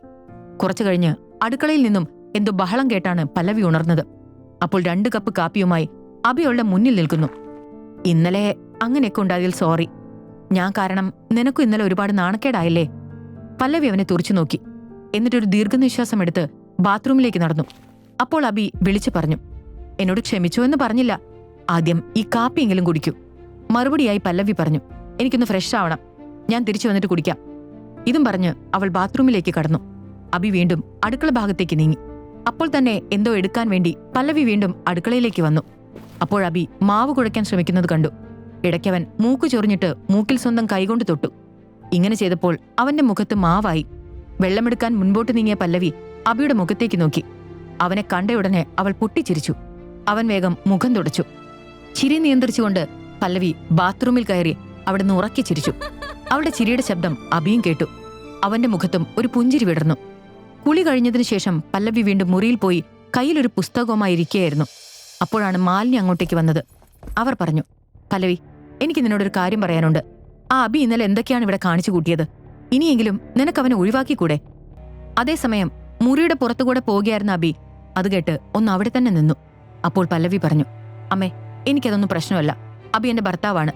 അബി എങ്ങനെ ആയാലും ഞാൻ സഹിച്ചോളാം. അമ്മ അതിലൊന്നും ഇടപെടണ്ട. പല്ലവി തന്നെ സപ്പോർട്ട് ചെയ്ത് സംസാരിക്കുന്നത് കേട്ട് അബിയുടെ കണ്ണുകൾ സന്തോഷം കൊണ്ട് നിറഞ്ഞു. അവന്റെ ചുണ്ടിൽ ഒരു പുഞ്ചിരി തെളിഞ്ഞു. പല്ലവി തന്നെ സപ്പോർട്ട് ചെയ്ത് സംസാരിച്ചത് കേട്ട് സന്തോഷിച്ചുകൊണ്ട് അഭിമന്യു നടന്നു. പെട്ടെന്ന് അവന്റെ ഫോൺ റിംഗ് ചെയ്തു. കോൾ എടുത്ത് നോക്കിയപ്പോൾ അത് വാസുദേവൻ വക്കീലിന്റെ കോളായിരുന്നു. അവൻ ഫോൺ എടുത്ത് ചെവിയിൽ വെച്ചുകൊണ്ട് പറഞ്ഞു, എന്തിനാ ഇപ്പൊ വിളിച്ചത്? നിന്റെ തീരുമാനം എന്താണെന്ന് അറിയാനാണ് വീണ്ടും വിളിക്കുന്നത്. അന്ന് നീ പറഞ്ഞതിൽ എന്തെങ്കിലും മാറ്റമുണ്ടോ? അഭിമന്യു കുറച്ചുനേരം മിണ്ടാതെ നിന്നുകൊണ്ട് പറഞ്ഞു, ഇക്കാര്യം പറഞ്ഞ് എന്നെ വിളിക്കണ്ട എന്ന് ഞാൻ നേരത്തെ പറഞ്ഞതാണല്ലോ. ഞാനൊരു പണക്കാരനാണെന്ന് ആരും അറിയരുത്. ഇതെല്ലാം രഹസ്യമായി ഇരിക്കാനാണ് എനിക്ക് താല്പര്യം. ഇനി എന്നെ ശല്യപ്പെടുത്തരുത്. അതും പറഞ്ഞ് അബി ഫോൺ കട്ട് ചെയ്ത് മാറ്റിവെച്ചു. പല്ലവി അപ്പോൾ മുറിയിൽ അബിയെക്കുറിച്ചുള്ള ചിന്തയിലായിരുന്നു. അവളുടെ മനസ്സാകെ കലങ്ങി മറിഞ്ഞു. അവൾ മെല്ലെ എഴുന്നേറ്റ് ഒരു ഡ്രസ്സ് എടുക്കാൻ വേണ്ടി വാർഡ്രോബ് തുറന്നു. പെട്ടെന്നതിൽ ഒരു പേപ്പർ കണ്ട് അവളൊന്ന് ഞെട്ടി. ശേഷം അവൾ അത് കയ്യിലെടുത്ത് നേരെ അബിയുടെ അടുത്തേക്ക് നടന്നു. എന്നിട്ട് അബിയെ തന്നെ നോക്കിക്കൊണ്ട് അവിടെ നിന്നു. പല്ലവിയുടെ നോട്ടം കണ്ട് അബി സംശയത്തോടെ ചോദിച്ചു, എന്താ പല്ലവി, എന്താ ഇങ്ങനെ നോക്കുന്നത്? അപ്പോൾ പല്ലവി അലമാരിയിൽ നിന്നും കിട്ടിയ പേപ്പർ അവന്റെ മുന്നിലേക്ക് നീട്ടി കാണിച്ചു. അതിൽ സോറി എന്നെഴുതിയിരുന്നു. അബി വെച്ചതാണ് അതവിടെ എന്ന് പല്ലവിക്ക് ഉറപ്പായിരുന്നു. എന്താ ഇത്? അബി പരുങ്ങലോടെ പറഞ്ഞു. അത് പിന്നെ ഇന്നലെ രാത്രി ഞാൻ അറിഞ്ഞുകൊണ്ടല്ല. വല്ലാതെ വിശദീകരിക്കണ്ട. എന്താണ് ചെയ്തതെന്ന് സ്വയം ബോധ്യമുണ്ടല്ലോ, അത് മതി. അബിയോട് ഉള്ളിൽ സ്നേഹമുണ്ടെങ്കിലും പല്ലവി ദേഷ്യം അഭിനയിച്ചു നിന്നു. അവൾ തുടർന്നു, എനിക്ക് സംസാരിച്ചു നിൽക്കാൻ നേരമില്ല. ഓഫീസിൽ പോകാൻ ലേറ്റായി. അതും പറഞ്ഞ് പല്ലവി അവിടെ നിന്നും പോയി. അബിയും അപ്പോഴേക്കും റെഡി ആവാൻ വേണ്ടി നടന്നു. അവൻ ഇന്ന് ബാങ്കിൽ പോവാനുണ്ടായിരുന്നു. അബി അപ്പോഴേക്കും തന്റെ ബൈക്ക് സ്റ്റാർട്ട് ചെയ്ത് പുറപ്പെട്ടിരുന്നു.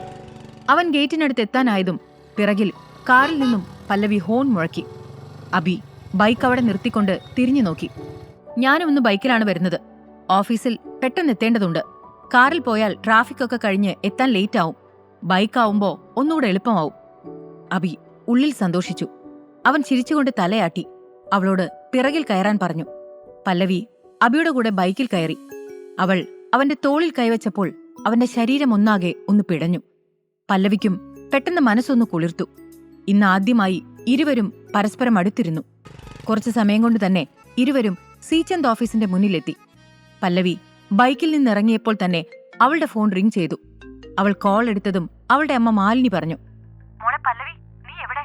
അച്ഛന് ഒരു അപകടം ഉണ്ടായി, വേഗം ഹോസ്പിറ്റലിൽ എത്തണം. ഇത് കേട്ടതും പല്ലവി ആകെ പേടിച്ചു. അബി അവളുടെ മുഖത്തേക്ക് നോക്കി ചോദിച്ചു, പല്ലവി എന്താ പറ്റിയത്? എന്താ നീ ഇങ്ങനെ പേടിച്ചിരിക്കുന്നത്? പല്ലവി വേഗം കോൾ കട്ട് ചെയ്തുകൊണ്ട് അബിയോട് പറഞ്ഞു, നമുക്കുടനെ സിറ്റി ഹോസ്പിറ്റലിൽ എത്തണം. അച്ഛൻ എന്തോ അപകടം പറ്റിയെന്ന്, വേഗം പോവാം. പല്ലവിയുടെ അച്ഛന് അപകടം പറ്റിയതറിഞ്ഞ് അബിയും ആകെ പേടിച്ചു. കാരണം അബിയോട് എന്നും സ്നേഹമുണ്ടായിരുന്നത് അദ്ദേഹത്തിന് മാത്രമായിരുന്നു. തിരിച്ച് അബിക്കും അദ്ദേഹത്തെ വലിയ കാര്യമായിരുന്നു. അവൻ വേഗം പല്ലവിയെയും കൂട്ടി ഹോസ്പിറ്റലിലെത്തി. രവിചന്ദ്രൻ അപ്പോൾ ഐസിയുവിലായിരുന്നു. മാലിനി പുറത്ത് കണ്ണീരൊഴുക്കിയിരിക്കുന്നുണ്ട്. പല്ലവിയെ കണ്ട മാലിനി കരഞ്ഞുകൊണ്ട് പറഞ്ഞു, മോളെ പല്ലവി, അച്ഛന് കുറച്ച് സീരിയസ് ആണ്, ഐസിയുവിലാണുള്ളത്. പല്ലവി അമ്മയെ ആശ്വസിപ്പിച്ചുകൊണ്ട് പറഞ്ഞു, അമ്മ ഒന്ന് സമാധാനിക്ക്, എല്ലാം ശരിയാകും, ഞാൻ നോക്കട്ടെ. അതെല്ലാം പറയുന്നുണ്ടെങ്കിലും പല്ലവിയും കരയുന്നുണ്ടായിരുന്നു. അബി അപ്പോഴേക്കും ഡോക്ടറുടെ അടുത്തെത്തി. എന്നിട്ട് ഡോക്ടറോട് ചോദിച്ചു, എന്തു പറ്റി ഡോക്ടർ? സാറിന്റെ അവസ്ഥ ഇപ്പോൾ എന്താണ്? ഡോക്ടർ പറഞ്ഞു, അദ്ദേഹത്തെ ഇവിടേക്ക് കൊണ്ടുവരുമ്പോൾ നില വളരെ മോശമായിരുന്നു. എന്നാൽ ഇപ്പോൾ ചെറിയ ഇംപ്രൂവ്മെന്റ് കാണുന്നുണ്ട്. എങ്കിലും ഇപ്പോഴും ഒബ്സർവേഷനിൽ തന്നെയാണ്. ശരിയാവും എന്ന് തന്നെയാണ് ഞങ്ങളുടെ പ്രതീക്ഷ. എങ്കിലും നമുക്കൊന്നും ഉറപ്പിച്ച് പറയാൻ പറ്റില്ല. ഡോക്ടർ പറഞ്ഞത് കേട്ട് അബി പേടിച്ചു. അവൻ പല്ലവിയുടെ അടുത്തേക്ക് ചെന്നു. ഐസിയുവിന് മുന്നിൽ പല്ലവിയും മാലിനിയും അബിയും സങ്കടത്തോടെ ഇരുന്നു. സമയം വൈകുന്നേരമായി. എല്ലാവരും അതേ ഇരിപ്പ് തുടരുകയായിരുന്നു. പല്ലവിയുടെ അവസ്ഥ കണ്ട് അബിക്ക് സങ്കടം തോന്നി. അച്ഛനോട് അവൾക്ക് എത്രമാത്രം സ്നേഹവും അടുപ്പവും ഉണ്ടെന്ന് അബിക്ക് നന്നായി അറിയാമായിരുന്നു. അവൻ എന്തൊക്കെയോ ആലോചിച്ചുകൊണ്ട് പല്ലവിയുടെ അടുത്തേക്ക് ചെന്ന് പറഞ്ഞു, പല്ലവി, നീ അമ്മയും കൊണ്ട് വീട്ടിലേക്ക് പോയിക്കോളൂ. അങ്കിളിന്റെ കാര്യം ഞാൻ നോക്കിക്കോളാം. എന്നിട്ട് ഇവിടുത്തെ സാഹചര്യത്തിനനുസരിച്ച് ഞാൻ വിളിച്ചോളാം. അത് കേട്ട് പല്ലവി സങ്കടത്തോടെ പറഞ്ഞു, അച്ഛൻ ഈ അവസ്ഥയിൽ ഇവിടെ വിട്ടിട്ട് ഞാൻ എങ്ങനെ വരും? എനിക്ക് കഴിയില്ല. പല്ലവി കരഞ്ഞുകൊണ്ടിരുന്നു. അപ്പോൾ അബി അവളെ ആശ്വസിപ്പിച്ചുകൊണ്ട് പറഞ്ഞു, പല്ലവി നോക്ക്, നിന്റെ സങ്കടം എനിക്ക് മനസ്സിലാവും. എങ്കിലും രാവിലെ മുതൽ നീയും അമ്മയും ഇങ്ങനെ ഇരിക്കുന്നതല്ലേ? നിങ്ങളൊന്ന് വീട്ടിൽ പോയി റെസ്റ്റ് എടുത്തിട്ട് വാ. ഇവിടുത്തെ കാര്യങ്ങൾ ഞാൻ നോക്കിക്കോളാം. അങ്കിളിനോട് നിനക്കുള്ള അതേ സ്നേഹം തന്നെ എനിക്കുമുണ്ട്. അദ്ദേഹം എനിക്ക് ദൈവത്തെപ്പോലെയാണ്. അദ്ദേഹം എന്നോട് കാണിക്കുന്ന സ്നേഹം എനിക്കൊരിക്കലും മറക്കാൻ പറ്റില്ല. അതുകൊണ്ട് അങ്കിളിനെ ഞാൻ നന്നായി നോക്കിക്കോളാം. നിങ്ങൾ പോയി വാ. അബി ഒരുപാട് പറഞ്ഞപ്പോൾ പല്ലവി സമ്മതിച്ചു. അവൾ മാലിനിയും കൂട്ടി വീട്ടിലേക്ക് പോയി. അബി വീണ്ടും ഐസിയുവിന്റെ മുമ്പിലിരുന്നു. കുറച്ചു സമയം കഴിഞ്ഞപ്പോൾ ഡോക്ടർ പുറത്തേക്ക് വന്നുകൊണ്ട് പറഞ്ഞു, ലുക്ക് ഹിയർ, പറയുന്നത് കേട്ട് ടെൻഷൻ ആവരുത്. മിസ്റ്റർ രവിചന്ദ്രന്റെ അവസ്ഥ വഷളാവുന്നുണ്ട്. നേരത്തെ പറഞ്ഞ ഇംപ്രൂവ്മെന്റ് ഇപ്പൊ കാണുന്നില്ല. എത്രയും പെട്ടെന്ന് ഒരു ഓപ്പറേഷൻ നടത്തണം. അത് കേട്ട് അബി ഞെട്ടി. അവൻ ഇടറിയ സ്വരത്തിൽ പറഞ്ഞു, നല്ല മാറ്റം ഉണ്ടാവുന്നുണ്ടെന്നാണല്ലോ നേരത്തെ പറഞ്ഞിരുന്നത്. പിന്നെ എന്താണ് പെട്ടെന്ന് സംഭവിച്ചത്? ഡോക്ടർ പറഞ്ഞു, അതിനെക്കുറിച്ച് വിശദീകരിക്കാനൊന്നും ഇപ്പൊ സമയമില്ല. എത്രയും പെട്ടെന്ന് ഓപ്പറേഷൻ നടത്തണം. അല്ലെങ്കിൽ അദ്ദേഹത്തിന്റെ ജീവന് വരെ ആപത്താണ്. ഒന്നും പറയാൻ പറ്റാത്ത സാഹചര്യമാണ് ഇപ്പോഴുള്ളത്. അത് കേട്ട് അബി വേഗം പറഞ്ഞു, എന്നാൽ ഡോക്ടർ ഓപ്പറേഷൻ പെട്ടെന്നാക്കാം. ഓക്കെ, നിങ്ങൾ ആദ്യം ചില പേപ്പേഴ്സ് ഫിൽ ചെയ്ത് സൈൻ ചെയ്യണം. എന്നിട്ട് ബിൽ കൗണ്ടറിൽ പോയി 15 ലക്ഷം കൊടുത്ത് സെറ്റിൽ ചെയ്യണം. ഞങ്ങൾ ഓപ്പറേഷനുള്ള തയ്യാറെടുപ്പുകൾ തുടങ്ങാം. 15 ലക്ഷം എന്ന് കേട്ടപ്പോൾ അബി ഒന്ന് ഞെട്ടി. അത്രയും പണം തന്റെ കയ്യിൽ ഇല്ലല്ലോ എന്നവൻ ആലോചിച്ചു. പല്ലവിയെ വിളിച്ച് പണം ചോദിച്ചാൽ അച്ഛന്റെ ഓപ്പറേഷന്റെ കാര്യം പറയേണ്ടി വരും. വെറുതെ അവളെ ടെൻഷൻ ആക്കാത്തതാണ് ഇപ്പോൾ നല്ലത് എന്ന് അബി ചിന്തിച്ചു. പക്ഷെ പണം കിട്ടാൻ എന്തു ചെയ്യും എന്നവന് ഒരു വഴിയും കിട്ടിയില്ല. അവൻ ടെൻഷനോടെ തിരിഞ്ഞതും അവന്റെ പിറകിൽ ഒരാളെ കണ്ട് ഞെട്ടി. അത് വാസുദേവൻ വക്കീലായിരുന്നു. അയാളെ അപ്പോൾ അവിടെ കണ്ടതും അബി സംശയത്തോടെ ചോദിച്ചു, നിങ്ങളിവിടെ എന്താണ് ചെയ്യുന്നത്? മറുപടിയായി വാസുദേവൻ ചിരിച്ചുകൊണ്ട് പറഞ്ഞു, അതെന്തെങ്കിലും ആവട്ടെ. നീ ഇനി എങ്ങനെയാണ് പണം അറേഞ്ച് ചെയ്യാൻ പോകുന്നത്? പല്ലവി വിളിക്കുമോ? അവളെ വെറുതെ ടെൻഷനാക്കണ്ട എന്നല്ലേ നീ ചിന്തിക്കുന്നത്? പക്ഷെ ഈ നടന്നതെല്ലാം തനിയെ സംഭവിച്ചതാണെന്ന് നിനക്ക് തോന്നുന്നുണ്ടോ? വക്കീലിന്റെ വാക്കുകൾ കേട്ട അബി ഞെട്ടി നിന്നു. അയാൾ എന്താണ് പറയുന്നത് എന്ന് അബിക്ക് മനസ്സിലായില്ല. അവന്റെ സംശയത്തോടെയുള്ള നോട്ടം കണ്ടപ്പോൾ വക്കീൽ പറഞ്ഞു, നീ ഒരുപാട് അങ്ങ് ആലോചിക്കണ്ട.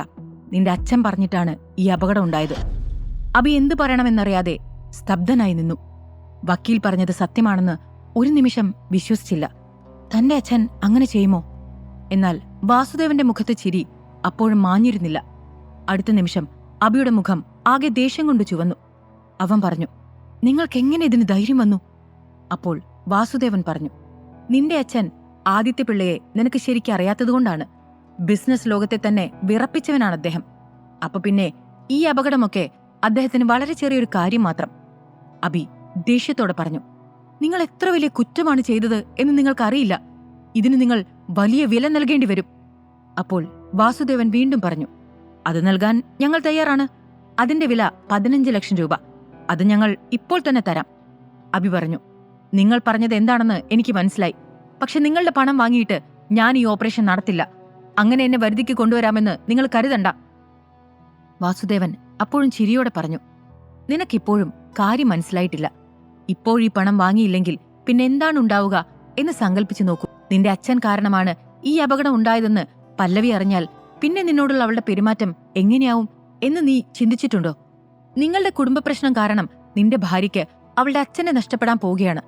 അതുണ്ടാകാതിരിക്കണമെങ്കിൽ ഇപ്പോൾ ഈ പണം വാങ്ങി ഓപ്പറേഷൻ നടത്തണം. അബി വാസുദേവന്റെ മുഖത്തേക്ക് തന്നെ നോക്കിക്കൊണ്ടിരുന്നു. വലിയൊരു തന്ത്രമാണ് അച്ഛൻ കളിച്ചതെന്ന് അബിക്ക് മനസ്സിലായി. ഇത് താൻ പ്രതീക്ഷിക്കാത്ത നീക്കമാണെന്ന് അബി ചിന്തിച്ചു. അവൻ മിണ്ടാതെ നിൽക്കുന്നത് കണ്ടപ്പോൾ വാസുദേവൻ തുടർന്നു, അബി, നിന്റെ അച്ഛനെ എനിക്ക് നന്നായിട്ട് അറിയാം. ഇതിവിടെ തീരുമെന്ന് തോന്നുന്നില്ല. ഇനി പല്ലവി. പെട്ടെന്ന് പല്ലവി എന്ന് കേട്ടതും അബി പരിഭ്രാന്തിയോടെ സംസാരത്തിനിടയിൽ കയറി പറഞ്ഞു, ഓക്കെ, ശരി ശരി. പല്ലവിയെയോ അവളുടെ കുടുംബത്തെയോ അപകടത്തിലാക്കുന്ന ഒന്നും നിങ്ങൾ ഇനി ചെയ്യരുത്. നിങ്ങൾ പറയുന്ന എല്ലാം ഞാൻ അനുസരിക്കാൻ തയ്യാറാണ്. പക്ഷെ ഒരു കാര്യം മാത്രം, ഞാൻ ആരാണെന്ന സത്യം പുറത്തുള്ള ആരും അറിയരുത്. അതുപോലെ ഞാൻ കാരണമാണ് ഈ അപകടം സംഭവിച്ചത് എന്നതും ആരും അറിയരുത്. അബിയുടെ മറുപടി കേട്ട് വാസുദേവൻ വക്കീൽ ചിരിക്കാൻ തുടങ്ങി. അപ്പോഴാണ് പെട്ടെന്ന് പല്ലവി അവിടേക്ക് വരുന്നത് അബി കണ്ടത്. അവളുടെ കയ്യിൽ ഒരു ടിഫിൻ ഉണ്ടായിരുന്നു. പല്ലവിയെ കണ്ടതും വാസുദേവൻ അവിടെ നിന്നും പോയി. അബി അപ്പോഴേക്കും ഡോക്ടറുടെ അടുത്തേക്ക് ചെന്ന് ഓപ്പറേഷന് വേണ്ട നടപടികൾ ഇപ്പോൾ പൂർത്തിയാകുമെന്നും ഓപ്പറേഷൻ ആരംഭിക്കാനും പറഞ്ഞു. പല്ലവി അബിയുടെ അടുത്തേക്ക് വന്ന് പറഞ്ഞു, എന്താണ് അച്ഛന്റെ അവസ്ഥ? ആ, ഇപ്പൊ കുറച്ച് സുഖമാവുന്നുണ്ട്. എങ്കിലും പൂർണ്ണമായും മാറിയിട്ടില്ല. ഇതുവരെ കാണാനായിട്ടില്ല. അപ്പോൾ പല്ലവി കയ്യിലുള്ള ടിഫിൻ അവന് നേരെ നീട്ടിക്കൊണ്ട് പറഞ്ഞു, ഞാൻ കുറച്ച് ഫുഡ് ഉണ്ടാക്കിയതാണ്. അച്ഛന് സുഖമായാൽ കൊടുക്കാമെന്ന് വിചാരിച്ച് കൊണ്ടുവന്നതാണ്. നീയും രാവിലെ മുതൽ ഒന്നും കഴിച്ചില്ലല്ലോ. തൽക്കാലം ഇത് കഴിക്കേ. അപ്പോഴാണ് തനിക്ക് വിശക്കുന്നുണ്ടല്ലോ എന്ന് അബിക്ക് ഓർമ്മ വന്നത് തന്നെ. അവൻ വേഗം ടിഫിൻ വാങ്ങി തുറന്നു നോക്കി. അതിൽ ചിക്കൻ ഫ്രൈഡ് റൈസ് ആയിരുന്നു. അബിയുടെ ഏറ്റവും ഇഷ്ടപ്പെട്ട ഒരു ഭക്ഷണമായിരുന്നു അത്. അപ്പോഴാണ് അവൻ പല്ലവി പറഞ്ഞ ഒരു കാര്യം ഓർത്തത്. അച്ഛനു വേണ്ടിയാണ് അവൾ ഇത് കൊണ്ടുവന്നത് എന്നാണല്ലോ പറഞ്ഞത്. പക്ഷെ അങ്കിളിന് ഫ്രൈഡ് റൈസ് ഇഷ്ടമല്ലല്ലോ. അത് പല്ലവിക്ക് അറിയാവുന്നതാണല്ലോ. അപ്പൊ പിന്നെ ഇവളിത് എനിക്ക് വേണ്ടി തന്നെ കൊണ്ടുവന്നതാണ്. തുറന്ന് സമ്മതിക്കില്ലെന്ന് മാത്രം. അബിയുടെ മുഖത്ത് പുഞ്ചിരി വിടർന്നു. അവനത് കഴിച്ചു കഴിഞ്ഞപ്പോഴേക്കും രവിചന്ദ്രനെ ഐസിയുയിൽ നിന്ന് മാറ്റിയിരുന്നു. അതിനിടയിൽ അബിയുടെ ഫോണിലേക്ക് ഒരു കോൾ വന്നു. രമ്യയായിരുന്നു അത്. അബി സംശയത്തോടെ ഫോൺ എടുത്തതും അപ്പുറത്തു നിന്നും ഒരു ശബ്ദം കേട്ടു. അബി, എന്നെ വന്ന് രക്ഷിക്കൂ, ഇല്ലെങ്കിൽ ഇവരെന്നെ നശിപ്പിക്കും. അപ്പോൾ അബി ചോദിച്ചു, ഇതെന്താ പുതിയൊരു നാടകം? രമ്യ കരഞ്ഞുകൊണ്ട് പറഞ്ഞു, എടാ, നാടകമൊന്നുമല്ല. ഇവിടെ ക്ലബിൽ വെച്ച് ചിലരെന്നെ ശല്യപ്പെടുത്താൻ തുടങ്ങിയതാണ്. അർജുന്റെയും സതീഷിന്റെയും നമ്പറിൽ വിളിച്ച് കിട്ടുന്നില്ല. അതുകൊണ്ടാ വേഗം നിന്നെ വിളിച്ചത്. ഒന്ന് പെട്ടെന്ന് വാ. പെട്ടെന്ന് ആരോ അവളുടെ കയ്യിൽ നിന്ന് മൊബൈൽ തട്ടിയെടുത്ത് താഴേക്ക് എറിഞ്ഞതുപോലെ അബിക്ക് തോന്നി. രമ്യയുടെ നിലവിളിയും ചില ഗുണ്ടകളുടെ ശബ്ദവും അബിക്ക് വ്യക്തമായി കേൾക്കാമായിരുന്നു. ഇന്ന് നീ ഞങ്ങളുടെ കയ്യിൽ നിന്ന് രക്ഷപ്പെടില്ല. ഞങ്ങളുടെ ആഗ്രഹം ഞങ്ങൾക്ക് ഇന്ന് പൂർത്തിയാക്കണം. നിന്നെ രക്ഷിക്കാൻ ആരും വരില്ല. അപ്പോൾ രമ്യയുടെ നിലവിളി അവിടെ ഉയർന്നു. ഗുണ്ടകളെല്ലാം ഉറക്കി ചിരിക്കാൻ തുടങ്ങി. ആ നിലവിളിയും ചിരിയും എല്ലാം അബിയുടെ കാതുകളിൽ വ്യക്തമായി കേട്ടു. അബി വേഗം പല്ലവിയുടെ അടുത്തേക്ക് ഓടിച്ചെന്ന് പറഞ്ഞു, പല്ലവി, എനിക്ക് കുറച്ച് പ്രധാനപ്പെട്ട ജോലിയുണ്ട്. ഞാനൊന്ന് പുറത്തു പോയിട്ട് വരാം. പല്ലവി എന്തോ തിരികെ പറയാൻ ശ്രമിച്ചെങ്കിലും അബി അതൊന്നും കേൾക്കാൻ നിൽക്കാതെ വേഗം അവിടെ നിന്നും പോയി. അബി വേഗം ആ ക്ലബിലേക്ക് എത്തിയപ്പോൾ അവിടെ ആരുമില്ലായിരുന്നു. ആ ക്ലബ്ബ് മുഴുവൻ ശൂന്യമായിരുന്നു. അപ്പോൾ തന്നെ അബിക്കെന്തോ ഗൂഢാലോചന മണത്തു. അവൻ ഹൃദയമിടിപ്പോടെ കുറച്ചുകൂടെ അകത്തേക്ക് നടന്നു നോക്കി. പെട്ടെന്നാരോ പുറകിൽ നിന്ന് ഒരു തൂവാല കൊണ്ട് അവന്റെ മൂക്കും വായും പൊത്തിപ്പിടിച്ചു. അബി സ്വയം രക്ഷപ്പെടാൻ ശ്രമിച്ചെങ്കിലും മെല്ലെ ബോധം കെട്ടു വീണു. അതിനിടയിൽ മുന്നിൽ 2 രൂപങ്ങൾ അവൻ വ്യക്തമായി കണ്ടിരുന്നു. രമ്യയും സതീഷുമായിരുന്നു അത്. മെല്ലെ അവന്റെ ശരീരം തളർന്നു. അവൻ ബോധരഹിതനായി നിലത്തേക്ക് വീണു. പിന്നെ എന്താണ് സംഭവിച്ചത് എന്ന് അബിക്കൊന്നും മനസ്സിലായില്ല. പിറ്റേന്ന് രാവിലെ അബി ഉറക്കമുണർന്നപ്പോൾ തന്റെ മുറിയിൽ കിടക്കുന്നുണ്ടായിരുന്നു. അവൻ അപ്പോഴും തലകറക്കം പോലെ തോന്നി. ഒരു നിമിഷം എന്താണ് സംഭവിച്ചത് എന്നവന് മനസ്സിലായില്ല.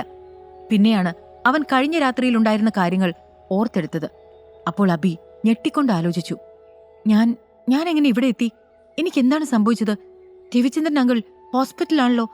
ഞാനിവിടെ അവരുടെ കൂടെ നിൽക്കാതെ ഇവിടെ റൂമിൽ കിടക്കുകയായിരുന്നു എന്നറിഞ്ഞാൽ പല്ലവി എന്ത് വിചാരിക്കും? പക്ഷെ എന്തായിരിക്കും സംഭവിച്ചത് അതറിയണമല്ലോ. ഇങ്ങനെ ചിന്തിച്ച് അബി ഫോൺ എടുത്ത് രമ്യയെ വിളിച്ചു. രമ്യ ഫോൺ എടുത്ത ഉടനെ അബി പറഞ്ഞു, രമ്യ, എന്ത് കളിയാണ് ഇവിടെ നടക്കുന്നത്? നീ എവിടെയാണ്? ഞാൻ ആ ക്ലബ്ബിൽ എത്തിയപ്പോൾ അവിടെ നീ ഇല്ലായിരുന്നു. ഞാൻ അകത്തേക്ക് കയറിയപ്പോൾ ആരോ എന്നെ ആക്രമിച്ചു. പിന്നെ ഞാൻ അബോധാവസ്ഥയിലായി. ഇപ്പോൾ കണ്ണു തുറന്നപ്പോൾ ഞാൻ വീട്ടിൽ എന്റെ മുറിയിൽ തന്നെ കിടക്കുന്നു. സത്യം പറ, എനിക്കെന്താണ് സംഭവിച്ചത്? അപ്പോൾ രമ്യ അവനെ കളിയാക്കി പറഞ്ഞു, ഞാൻ നിന്നെ വിളിച്ചെന്നോ? നീ ഇന്നലെ വല്ല മയക്കുമരുന്ന് കഴിച്ച് കിടന്നതാവും. രാവിലെ തന്നെ തലയ്ക്ക് വെളിവില്ലാതെ ഓരോന്ന് പറയുന്നുണ്ടല്ലോ. ഞാൻ നിന്നെ എവിടെയും വിളിച്ചിട്ടില്ല. ഞാനിപ്പോൾ പുറത്താണ് ഉള്ളത്. നീ എന്തിനെ പറ്റിയാണ് സംസാരിക്കുന്നത് എന്ന് പോലും എനിക്കറിയില്ല. നിന്നോട് സംസാരിച്ചു നിൽക്കാൻ പറ്റിയ സമയമല്ല ഇപ്പോ. എനിക്ക് കുറച്ച് തിരക്കുണ്ട്. അതും പറഞ്ഞ് രമ്യ ഫോൺ ഡിസ്കണക്ട് ചെയ്തു. പെട്ടെന്ന് ഫോണിൽ ഒരു മെസ്സേജ് വന്ന് കിടക്കുന്നത് കണ്ടു. പല്ലവിയുടെ മെസ്സേജ് ആയിരുന്നു അത്. അച്ഛനിപ്പോൾ സുഖമാവുന്നുണ്ട്. വേഗം തന്നെ ഡിസ്ചാർജ് ഉണ്ടാവുമെന്ന് തോന്നുന്നുണ്ട്. ഞാനിപ്പോൾ ഒരു അത്യാവശ്യ കാര്യത്തിനായി ഓഫീസിലേക്ക് പോവുകയാണ്. അത് വായിച്ച് അബി ഒരു ദീർഘനിശ്വാസം വിട്ടു. അപ്പോഴാണ് അവന്റെ മൊബൈലിൽ വാസുദേവന്റെ കോൾ വന്നത്. കോൾ എടുത്ത അബിയോട് വാസുദേവൻ പറഞ്ഞു, നിനക്ക് താമസിക്കാൻ ഞാൻ ഊട്ടിയിലെ ഹിൽവ്യൂ മാൻഷനിൽ ഒരു വീട് ബുക്ക് ചെയ്തിട്ടുണ്ട്. നിനക്ക് അവിടെ പോയി നോക്കാം. അതിന്റെ ഉടമ ദേവരാജനോട് കാര്യങ്ങളെല്ലാം സംസാരിച്ചിട്ടുണ്ട്. ഹിൽവ്യൂ മാൻഷനെ കുറിച്ച് അബി ഒരുപാട് കേട്ടിട്ടുണ്ട്. അവിടെ ഒരു ഫ്ളാറ്റിന്റെ വില 50 കോടിയിൽ കുറയില്ലെന്ന് അവനറിയാം. പല്ലവിക്ക് അവിടം ഒരുപാട് ഇഷ്ടമാണെന്ന് ഒരിക്കൽ പറഞ്ഞത് അബി ഓർത്തു. അബി പിന്നീട് വേഗം വീട്ടിൽ നിന്ന് പുറത്തിറങ്ങി. എന്നിട്ട് ബൈക്ക് എടുത്ത് ദേവ് ശർമ്മയുടെ ക്ലബ്ബിലേക്ക് പോയി. രാത്രിയിൽ നടന്ന കാര്യത്തെക്കുറിച്ചായിരുന്നു അവന്റെ ചിന്ത മുഴുവൻ. അവൻ സ്വയം പറഞ്ഞു, ദേവ് ശർമ്മയോട് ഇതിനെക്കുറിച്ച് സംസാരിക്കണം. അയാളുടെ ക്ലബ്ബിൽ എന്താണ് നടന്നതെന്ന് അയാൾക്കറിയാതിരിക്കില്ല. പക്ഷേ അതിനു മുൻപ് ഹിൽവ്യൂ മാൻഷനിലേക്ക് പോകുന്നതാണ് നല്ലത്. വക്കീൽ പറഞ്ഞ കാര്യങ്ങൾ ആദ്യം തീർത്തേക്കാം. അങ്ങനെ ചിന്തിച്ച അബി ബൈക്കും കൊണ്ട് ഹിൽവ്യൂ മാൻഷനിലേക്ക് പോയി. അവിടെ എത്തിയതും അവൻ ബൈക്ക് ഒതുക്കി അകത്തേക്ക് നീങ്ങാൻ തുടങ്ങി. അപ്പോൾ അവിടെ ഉണ്ടായിരുന്ന 2 സെക്യൂരിറ്റികൾ അവന്റെ വഴി തടഞ്ഞുകൊണ്ട് ചോദിച്ചു, ആരാണ് നീ? എന്താണ് അകത്തേക്ക് പോകുന്നത്? അപ്പോൾ അബി പറഞ്ഞു, എനിക്കിവിടെ ഒരു വീട് വേണം. ഞാനത് കാണാൻ വേണ്ടി വന്നതാണ്. അബിയുടെ പഴയ ബൈക്കും അവന്റെ വസ്ത്രവും എല്ലാം കണ്ട് ആ സെക്യൂരിറ്റിക്കാർ ചിരിക്കാൻ തുടങ്ങി. അവരവനെ കളിയാക്കിക്കൊണ്ട് പറഞ്ഞു, എടച്ചെക്ക, നീ ആദ്യം ഒന്ന് പോയി കണ്ണാടി നോക്കിയിട്ട് വാ. നിന്റെ കോലം വെച്ചാണോ ഇവിടെ ഫ്ളാറ്റ് വാങ്ങാൻ വരുന്നത്? ഇതിന്റെ ഗേറ്റ് കടക്കാനുള്ള അവകാശം പോലും നിനക്കില്ല. എന്തെങ്കിലും സ്വപ്നം കണ്ടു വന്നതാണെങ്കിൽ തിരികെ പോയിക്കോ. അവരുടെ സംസാരം കേട്ട് അബി പറഞ്ഞു, ഒരാളെ വസ്ത്രം നോക്കി വിലയിരുത്താൻ പാടില്ല. ഇവിടെ വരുന്ന അതിഥികളോട് നിങ്ങൾ ഇങ്ങനെയാണോ സംസാരിക്കുന്നത്? അവർ പിന്നെയും ഓരോന്ന് പറഞ്ഞുകൊണ്ടിരുന്നു. അബിയും ഒട്ടും വിട്ടുകൊടുത്തില്ല. അവസാനം ആ സെക്യൂരിറ്റികൾ അവന്റെ ബൈക്ക് നശിപ്പിക്കാൻ തുടങ്ങി. അപ്പോൾ അബി മുന്നോട്ട് ചെന്ന് അവരുടെ കയ്യിൽ പിടിച്ചു. അബി അവരെ തല്ലാൻ നിന്നപ്പോൾ പിറകിൽ നിന്ന് ഒരു ശബ്ദം കേട്ടു. സർ, ദയവ് ചെയ്ത് അവരോട് ക്ഷമിക്കണം. അവർക്ക് വേണ്ടി ഞാൻ മാപ്പ് ചോദിക്കാം. അബി തിരിഞ്ഞു നോക്കിയപ്പോൾ ഹിൽവ്യൂ മാൻഷന്റെ ഉടമ ദേവരാജ് അവിടെ നിൽക്കുന്നത് കണ്ടു. ദേവരാജ് ആ സെക്യൂരിറ്റികളുടെ അടുത്തേക്ക് വന്ന് പറഞ്ഞു, ഇങ്ങോട്ടേക്ക് വരുന്ന അതിഥികളോട് എങ്ങനെയാണ് സംസാരിക്കേണ്ടത് എന്ന് നിങ്ങൾക്കറിയില്ലേ? നിങ്ങളുടെ മുന്നിൽ നിൽക്കുന്നത് ആരാണെന്നറിയുമോ? അപ്പോൾ അബി ദേവരാജിനോട് പറഞ്ഞു, എന്നെക്കുറിച്ച് അവരോട് പറഞ്ഞു കൊടുക്കണ്ട മിസ്റ്റർ ദേവരാജ്. എന്നാൽ ഇവിടെ ഒരു പാവപ്പെട്ടവൻ വന്നാൽ എങ്ങനെ മാന്യമായി പെരുമാറണമെന്ന് ഇവരറിയണം. ദേവരാജ് പരുങ്ങലോട് പറഞ്ഞു, സർ ഇങ്ങോട്ടേക്ക് വരുമെന്ന് അറിയാമായിരുന്നു. ഞാനത് ഇവരോട് പറയാൻ മറന്നതാണ്. സാറിനുള്ള ഭക്ഷണം റെഡിയാക്കിയിട്ടുണ്ട്. അകത്തേക്ക് വരണം. അതും പറഞ്ഞ് ദേവരാജ് അബി അകത്തേക്ക് കൂട്ടിക്കൊണ്ടുപോയി. ഈ കഥ തുടർന്ന് കേൾക്കുന്നതിനായി ഇപ്പോൾ തന്നെ പോക്കറ്റ് FM ആപ്പ് ഇൻസ്റ്റാൾ ചെയ്യൂ. Link in description.